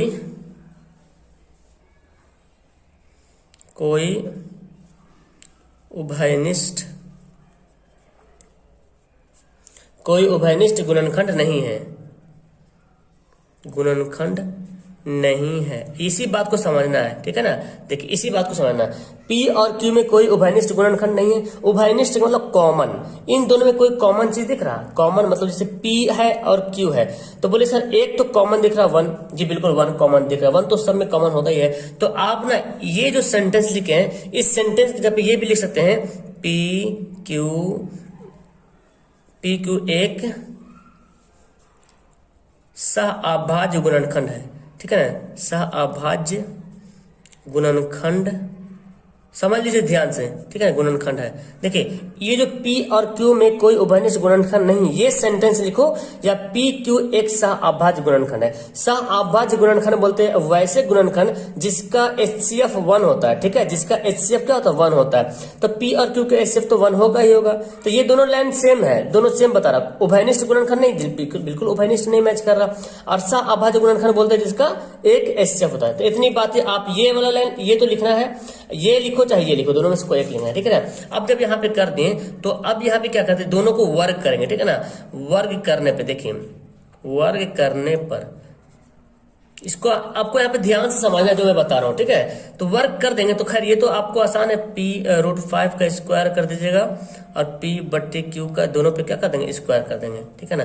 तो √5 का स्क्वायर तो 5 हो जाएगा, और यहाँ पे क्या हो जाएगा, p²/q का स्क्वायर। अच्छा 5 के नीचे तो 1 छुपा हुआ है ना, 5 के नीचे क्या छुपा हुआ, 1 छुपा हुआ है। तो हम यहाँ पे क्या कर सकते हैं, p² को 1 से गुना करते हैं तो p² हो जाएगा हमारा, और 5 को इससे गुना करते हैं तो 5q², देखिए p² हो गया, 5q² हो गया। ओके, अब यहाँ पे ये जो तरीका जो लिखा हुआ, इस तरीके को मैं ये इस तरीके से बताता हूँ, जैसे p² यहाँ पे दिया हुआ, ठीक है ना, और 5 लिखा हुआ, q²। मतलब क्या समझते हैं, इसका मतलब क्या समझ रहे कि ये दोनों आपस में क्या है, बराबर है ना जी, ये दोनों आपस में बराबर। चलिए इसका और इक्वेशन में लेता हूँ, और कुछ डिफिनेशन लेता हूँ। जैसे मान लें कि यहाँ पे कोई संख्या होगा, p² के पे कुछ भी नंबर होगा, कुछ भी संख्या होगा, हम नहीं जानते, ठीक है ना। मान लेते 5 का स्क्वायर होगा, ठीक है ना, 5 गुना q², कुछ भी यहाँ पे संख्या होगा। अब इस पॉइंट को आपको समझना है, ठीक है ना। जैसे देखिए 5 का स्क्वायर मैंने इमेजिन कर लिया, यहाँ पे 5² होगा, ठीक है, ऐसे ही मान लिया, तो 5q² ले लिया। तो यहाँ पे क्या दिख रहा है, 5 जो है 5q² को क्या कर रहा है, विभाजित करता है। इसके पे कुछ और मान लेते हैं हम, 10 का स्क्वायर मान लेते हैं, तो 5 × q²। देखिए 5 जो है 10 स्क्वायर को विभाजित करेगा कि नहीं करेगा, बिल्कुल करेगा, है ना। 5 जो है 10 के स्क्वायर को विभाजित कर रहा है, 10 10 के 100, जो बिल्कुल करेगा। 5 जो है 10 के स्क्वायर को विभाजित करेगा, 10 के स्क्वायर को भी विभाजित करेगा, और सिर्फ अगर 10 भी बोल दिया जाए तो 5 10 को भी विभाजित करेगा। इसी पॉइंट को हमको लिखना है, ओके। तो मैंने यहाँ पे लिख दिया है कि 5 जो है p² को विभाजित करता है, p² के पे कुछ भी वैल्यू होगा, आखिर ये बराबर हो गया। बराबर के मतलब क्या हो रहा है, विभाजित तो करेगा 100%, है ना, क्योंकि बराबर है। तो 5 जो है p² को विभाजित करता है, तो जो p² को विभाजित करता है, अगर स्क्वायर को हटा भी देंगे तो p को भी विभाजित करेगा। जिस प्रकार यहाँ पे 5 जो है 10 स्क्वायर को विभाजित कर रहा था, काट रहा था, तो अगर स्क्वायर हटा के भी लिखे 5 10 को भी विभाजित करेगा, है ना। इस पॉइंट को हमको लिखना है। तो 5 क्या हो गया, p² को विभाजित कर रहा, मतलब 5 जो है p² को काट रहा है, ठीक है ना। अब क्या करेंगे, अब यहाँ पे एक पॉइंट यहाँ पे आपको देखना पड़ेगा, फिर यहाँ पे लिखेंगे तथा माना कि, एक पॉइंट यहाँ पे लिखेंगे, फिर लिखना पड़ेगा तथा माना कि, क्या मान लेना हमको, p बराबर कुछ भी मान लो, जैसे 5 है ना, 5 है, √5 है, तो हम 5m मानेंगे। क्या मानेंगे, p बराबर 5m। अगर 2 रहता तो 2m मानते, 3 रहता तो 3m/s, जो मानना है मान लो, ठीक है ना। इसको भी स्क्वायर करेंगे, ठीक है ना, वर्ग करने पर, तो इसको भी वर्ग करते हैं। तो वर्ग करेंगे क्या हो जाएगा, p का स्क्वायर और 5m का स्क्वायर हो जाएगा, ठीक है। इसको मैं कैसे लिख सकता हूँ, p का स्क्वायर है, 5 का स्क्वायर क्या हो जाएगा, 25m का स्क्वायर। अच्छा p² का वैल्यू यहाँ पे आया समीकरण फर्स्ट में, p² बराबर इतना आया, तो हम यहाँ पे लिखते हैं, इसलिए p के स्क्वायर यहाँ पे क्या लिख दें, देखो p² बराबर 5q² है, हम यहाँ पे लिख देते हैं 5q²। कोई फर्क, कोई दिक्कत पड़ेगा, क्योंकि इसके दोनों आपस में बराबर है ना, बराबर 25m²। यहाँ पे लिख देंगे समीकरण फर्स्ट से, ठीक है ना, समीकरण फर्स्ट तक याद रहे। अब देखो 5 पचे 25 काट दिया। अब क्या हमारे पास बना, क्यू स्क्वायर बराबर 5m स्क्वायर। सेम कंडीशन आ गया ना कि पी स्क्वायर बराबर 5q स्क्वायर और क्यू स्क्वायर बराबर 5m स्क्वायर। सेम कंडीशन 5 जो है क्यू स्क्वायर को विभाजित करता है, बिल्कुल है ना। 5 जब, क्योंकि ये दोनों ऑप्शन क्या हो गया, बराबर हो गया, तो 5 जो है इसको विभाजित करेगा पूरा का क्यू स्क्वायर को। तो मतलब अगर क्यू भी लिख देंगे तो वो भी विभाजित करेगा, दोनों को करेगा। तो इस पॉइंट को फिर यहाँ पे लिखना पड़ेगा।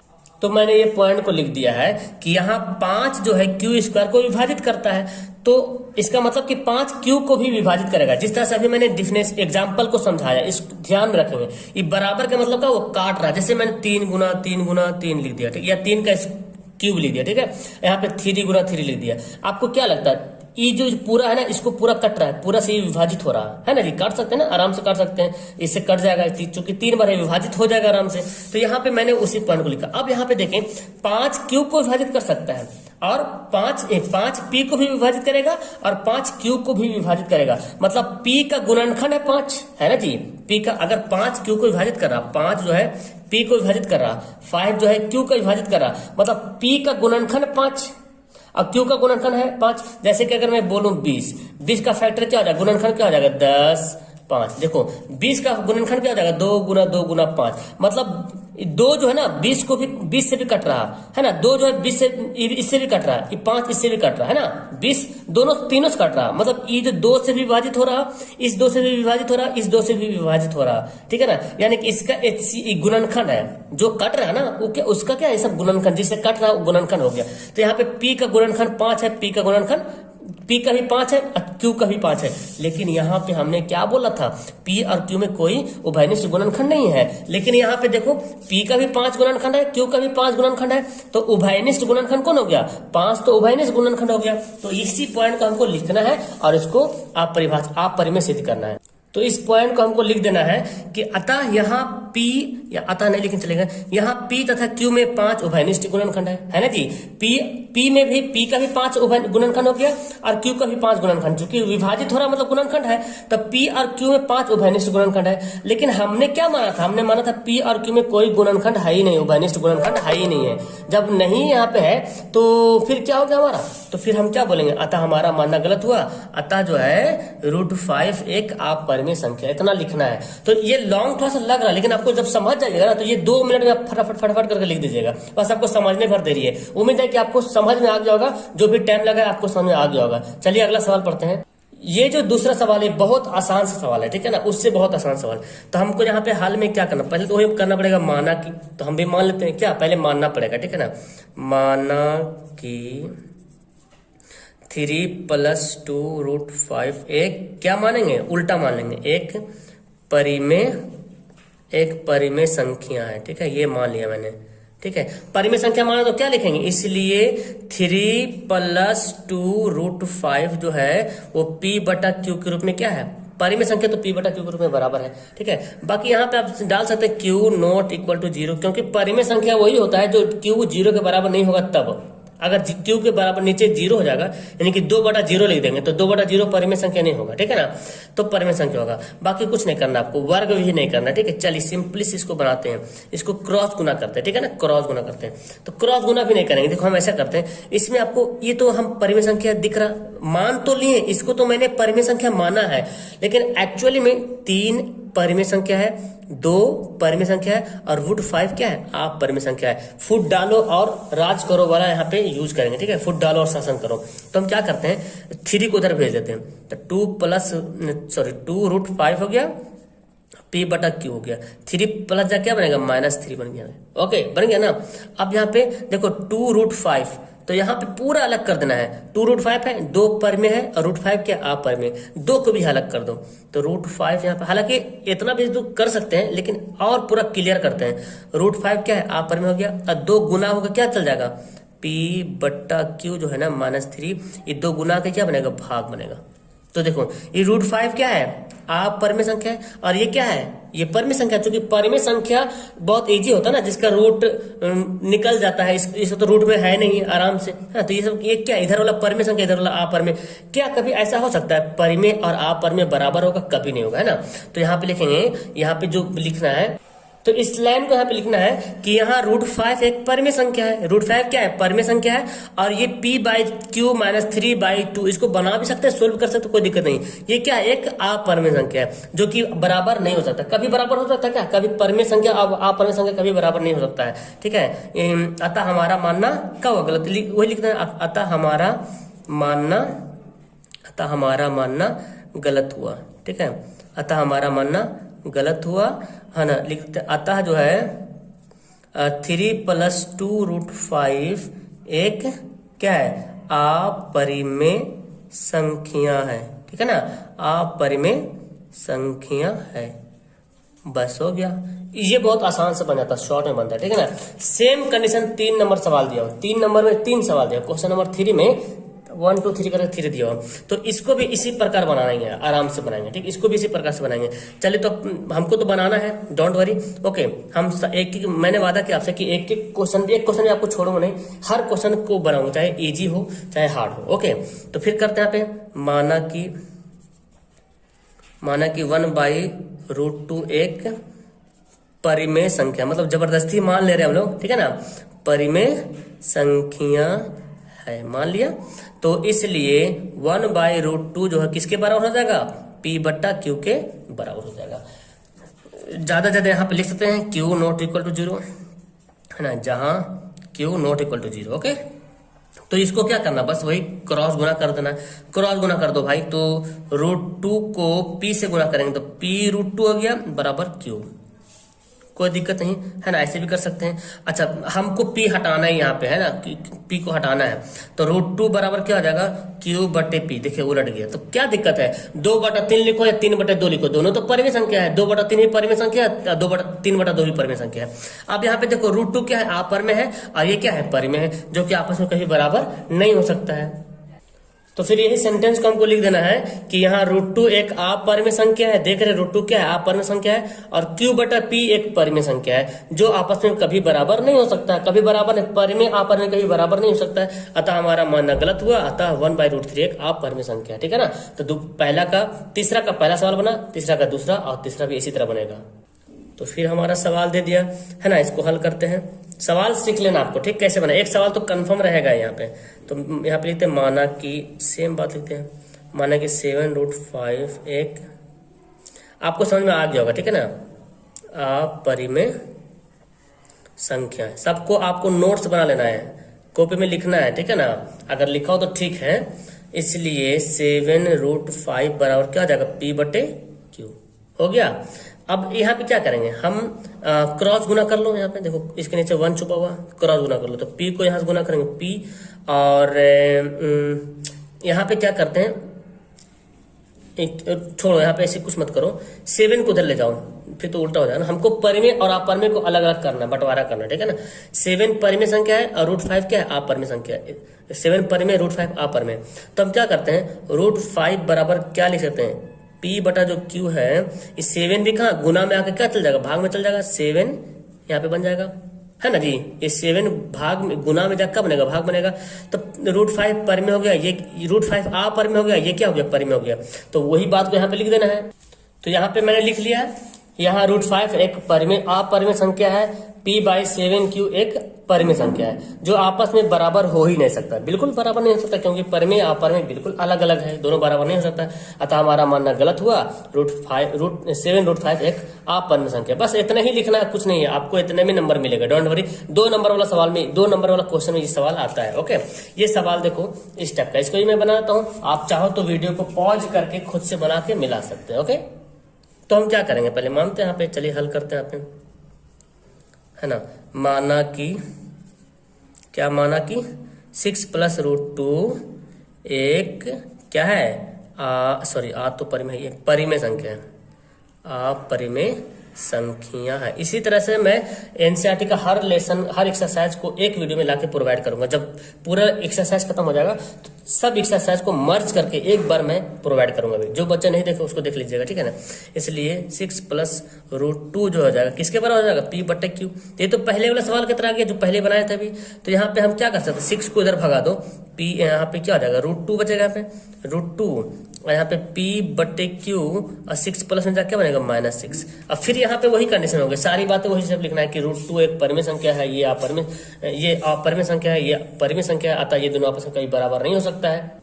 तो यहाँ पे मैंने उन्हीं लाइन को लिख दिया यहाँ पे कि यहाँ √2 एक परिमेय संख्या है, अपरिमेय संख्या है, तथा P/Q -6 एक परिमेय संख्या है, जो कि आपस में बराबर नहीं हो सकता है। या आप यहाँ पे कुछ भी लिख सकते हैं, जो आप यहाँ पे दूसरा लाइन भी घुसा सकते हैं कि √2 परिमेय संख्या है बराबर P/Q -6 एक √2 एक अपरिमेय संख्या है, P/Q -6 एक परिमेय संख्या है, जो संभव नहीं, क्योंकि बराबर आप बोलिएगा वहां पे है ना, बराबर है तो संभव कभी हो सकता नहीं, संभव नहीं यानी कि असंभव है। असंभव का मतलब क्या होगा कि ये हमारा मानना ही गलत हो गया, क्योंकि परिमेय और अपरिमेय कभी बराबर हो नहीं सकता है, जो कि यहाँ पे दिख रहा है कि ये बराबर है आपस में, जो कि हो नहीं सकता, ठीक है ना। तो हमारा मानना भी गलत हुआ, या हमने जो माना वो विरोधाभास है।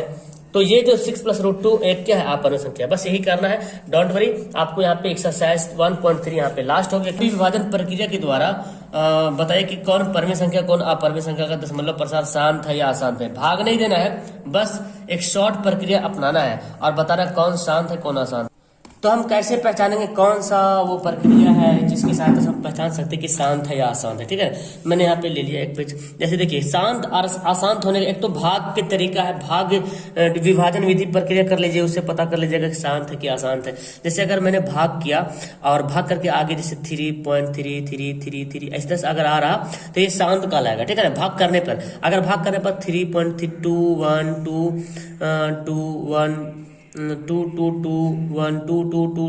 ऐसे आता है तो ये अशांत हो जाता है, ठीक है ना, शांत अशांत। तो अब यहाँ पे हमको कैसे जांचना है कि ये शांत है कि अशांत। देखिए सिंपल सा तरीका, अगर आप कोई परिमेय संख्या P/Q के रूप में, ठीक है ना, Q का वैल्यू, ये जो Q है ना, Q का वैल्यू जो है वो किस तरह होना चाहिए, 2m गुना 5n, यानी कि Q का वैल्यू, Q का जो फैक्टर करेंगे, Q का जो गुणनखंड करेंगे वो 2 और 5 में ही टूटना चाहिए। यानी कि Q का फैक्टर या तो 2 के रूप में ही टूटे, या तो Q का फैक्टर सिर्फ 2 ही होगा, है ना। Q का फैक्टर या तो सिर्फ 2 हो, जैसे कि 1/8, तो 8 को फैक्टर करेंगे तो सिर्फ 2 आएगा। या तो Q का फैक्टर सिर्फ 5 हो, या तो फिर Q का फैक्टर 2 और 5 हो। लेकिन 2 और 5 के अलावा कुछ भी रह जाएगा तो वो परिमेय संख्या होगा नहीं। पहले बात तो अपरिमेय हो जाएगा, अपरिमेय होगा, अशांत हो जाएगा, ठीक है ना। इतनी बात याद रखें। तो बहुत सा ऐसा भी संख्या है परिमेय संख्या लेकिन उसका मतलब अशांत है, जैसे कि आप कुछ भी उठा लीजिए, 3/10 उठा लेते हैं, ये तो शांत हो जाएगा। 3 आप उठा लीजिए 12, ठीक है, ये तो 3 चौक 12 कर जाएगा, 3 चौक 12।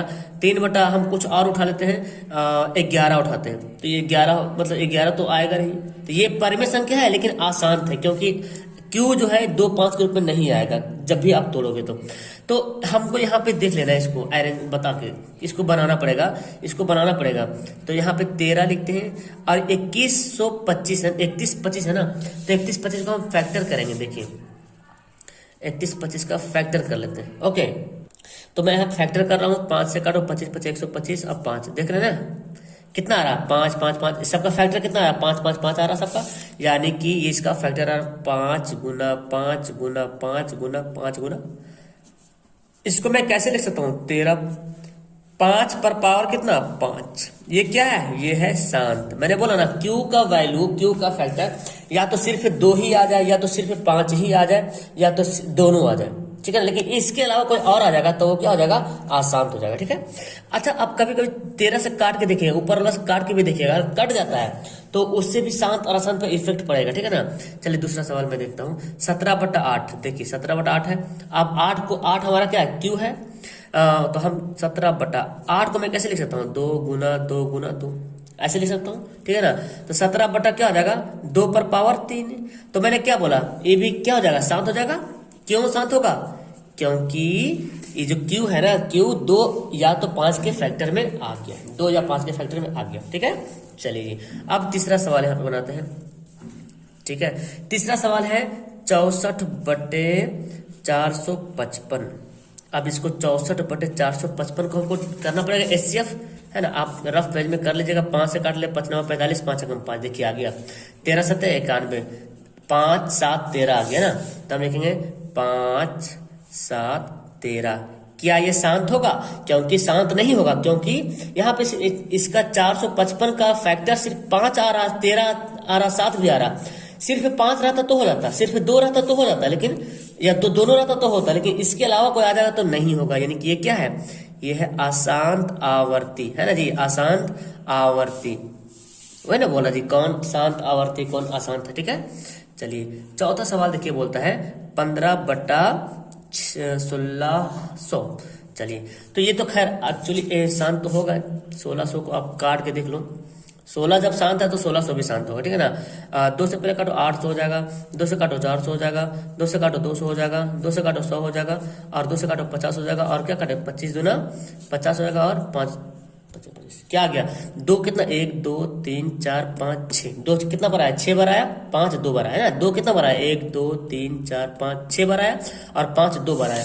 यानी कि आप यहाँ पे लिख सकते हैं 2 कितना बार आया? 2 आया 6 बार, और 5 आया 2 बार। तो 2 5 के फैक्टर में आ रहा है, 1600 को तोड़े 2 5 के फैक्टर में आ रहा, तो ये क्या हो जाएगा? शांत हो जाएगा। क्या हो जाएगा? शांत हो जाएगा। अक्सर जिसके लास्ट में 0 होता है ना, वो 2 5 के फैक्टर में टूटता ही टूटता है, ठीक है, याद रखना। अब देखो 4 सवाल मैंने बना दिया, 5वां सवाल देखते हैं। मैंने आपसे वादा किया था एक एक सवाल मैं आपको बना के प्रोवाइड करूंगा, डोंट वरी। तो आज टाइम लगेगा, आप वीडियो को फास्ट कर लेना, लेकिन जरूर बनाना। 343 देखो यार, 29 है ना, 343 को फैक्टर करोगे 7 गुना 7 गुना 7 ऐसे आएगा, जो कि हमारा रूल फॉलो नहीं कर रहा। तो ये क्या हो जाएगा? ये हो जाएगा अशांत। क्या हो जाएगा? अशांत हो जाएगा। ओके, चलिए 6 नंबर सवाल बोलता है। 6 नंबर सवाल देखिए क्या बोलता है। 6 नंबर बोलता है 23/2 पर पावर 3 गुना 5 पर पावर 2। अगर आपके पास एनसीईआरटी किताब है तो मिला लीजिएगा, है ना। चलिए अब देखिए यहाँ पे क्या, अगर इसको हम देखते हैं, हाँ फैक्टर आ रहा है, बिल्कुल यहाँ पे फैक्टर दिख रहा है, क्योंकि नीचे जो है क्यू जो है 2 और 5 के रूप में है जी। क्यू जो 2 5 जब क्यू जो 2 और 5 के रूप में रहेगा तो ऑब्वियसली सी बात है कि ये शांत होना ही होना है एकदम, है ना। तो यहाँ पे क्या हो जाएगा? ये 6ठा नंबर क्या हो जाएगा? शांत हो जाएगा। चलिए तो हम यहाँ पे क्या लिखेंगे? शांत। ये क्या है? शांत दशमलव प्रसार है, ठीक है ना। 7 नंबर देखते हैं। 7 नंबर देखिए क्या है। अगला सवाल पढ़ते हैं। अगला सवाल 8वां नंबर है, सॉरी 7वां नंबर ना। 129/2 पर पावर 2 गुना 5 पर पावर 7 गुना 7 पर पावर 5। अब देखिए नीचे 2 5 और 7 आ गया ना।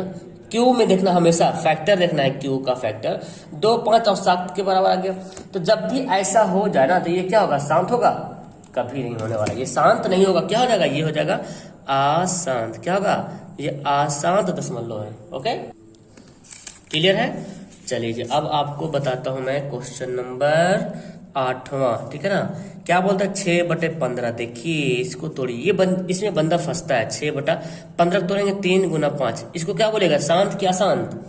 तो बहुत सारे बच्चे इसको अशांत बोलेंगे, लेकिन ये अशांत नहीं है बच्चे, ये क्या है? ये शांत है। बोलेंगे सब कैसे?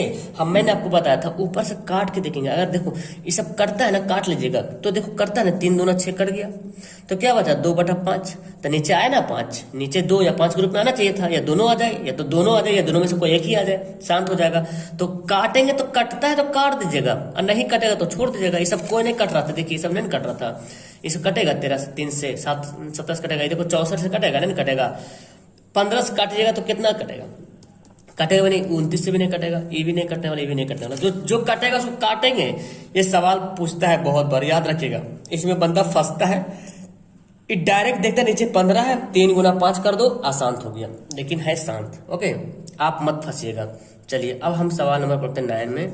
अब 35/50, ठीक है ना। तो 35/50 है, तो 50 को मैं कैसे तोड़ सकता हूँ? तोड़ लो, फैक्टर करो, 2 दूना 4 मतलब 25 हो जाएगा, 25 दूना 50 ऐसे देखो। अब यहाँ पे इस तरह से आ गया 35, चाहो तो काट सकते हो, है ना। 5 7 35 लोग काट दो, क्या बता? 7 और 2 गुना 5। तो नीचे 2 5 के रूप में ऐसे भी आ रहा था, ऐसे भी आ रहा है, ये क्या हो जाएगा? ये हमारा हो जाएगा शांत दशमलव, ठीक है ना जी। अब हमारा है 10वां सवाल। 77/210। अब 77 है यहाँ पे, 210। 210 को हम करते हैं फैक्टर। चलिए यहाँ पे करते हैं 210 को फैक्टर करते हैं।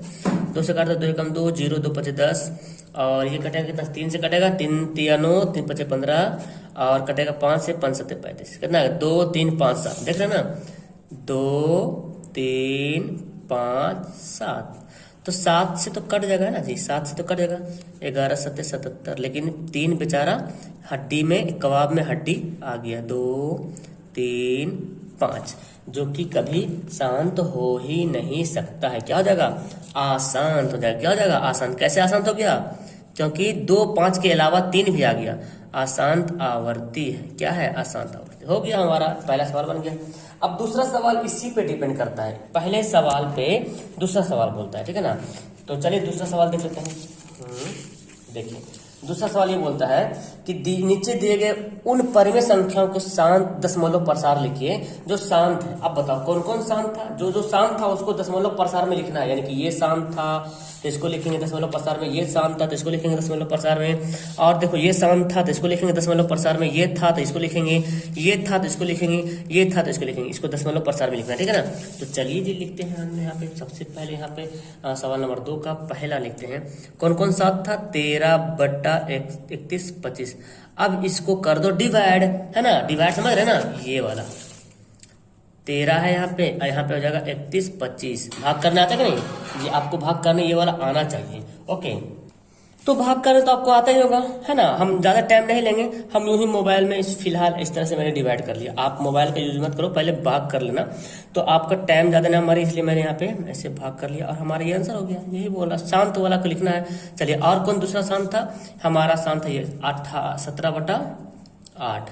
इसको भाग कर लो, चलो मैं भाग करता हूँ। चलो, जिसको नहीं आता देख लीजिए, ये है ना, नहीं, हाँ ठीक है, 8 से डिवाइड कर लो यहाँ पे, 8 दूना 16 हो जाएगा, है ना जी, 0 1 हो गया, 0 पॉइंट बैठा, 0 हो गया, 8 एकम 8 हो गया, 2 गया, 0 बैठा, 8 दूना 16 हो गया, देखिए ना, 8 25 40, कितना, 2.125, है ना, तो 2.125, ये क्या हो गया, हमारा आंसर हो गया।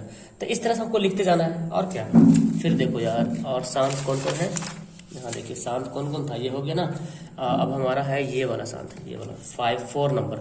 चलिए 4 नंबर हम यहाँ पे लिख देते हैं, 4 नंबर यहाँ पे। चलिए पहले तीसरा लिखते हैं, 15/1600। अब इसको डिवाइड कर लो, है ना, हम ज़्यादा टाइम वेस्ट नहीं करेंगे, हम आपको शॉर्ट में बता देंगे।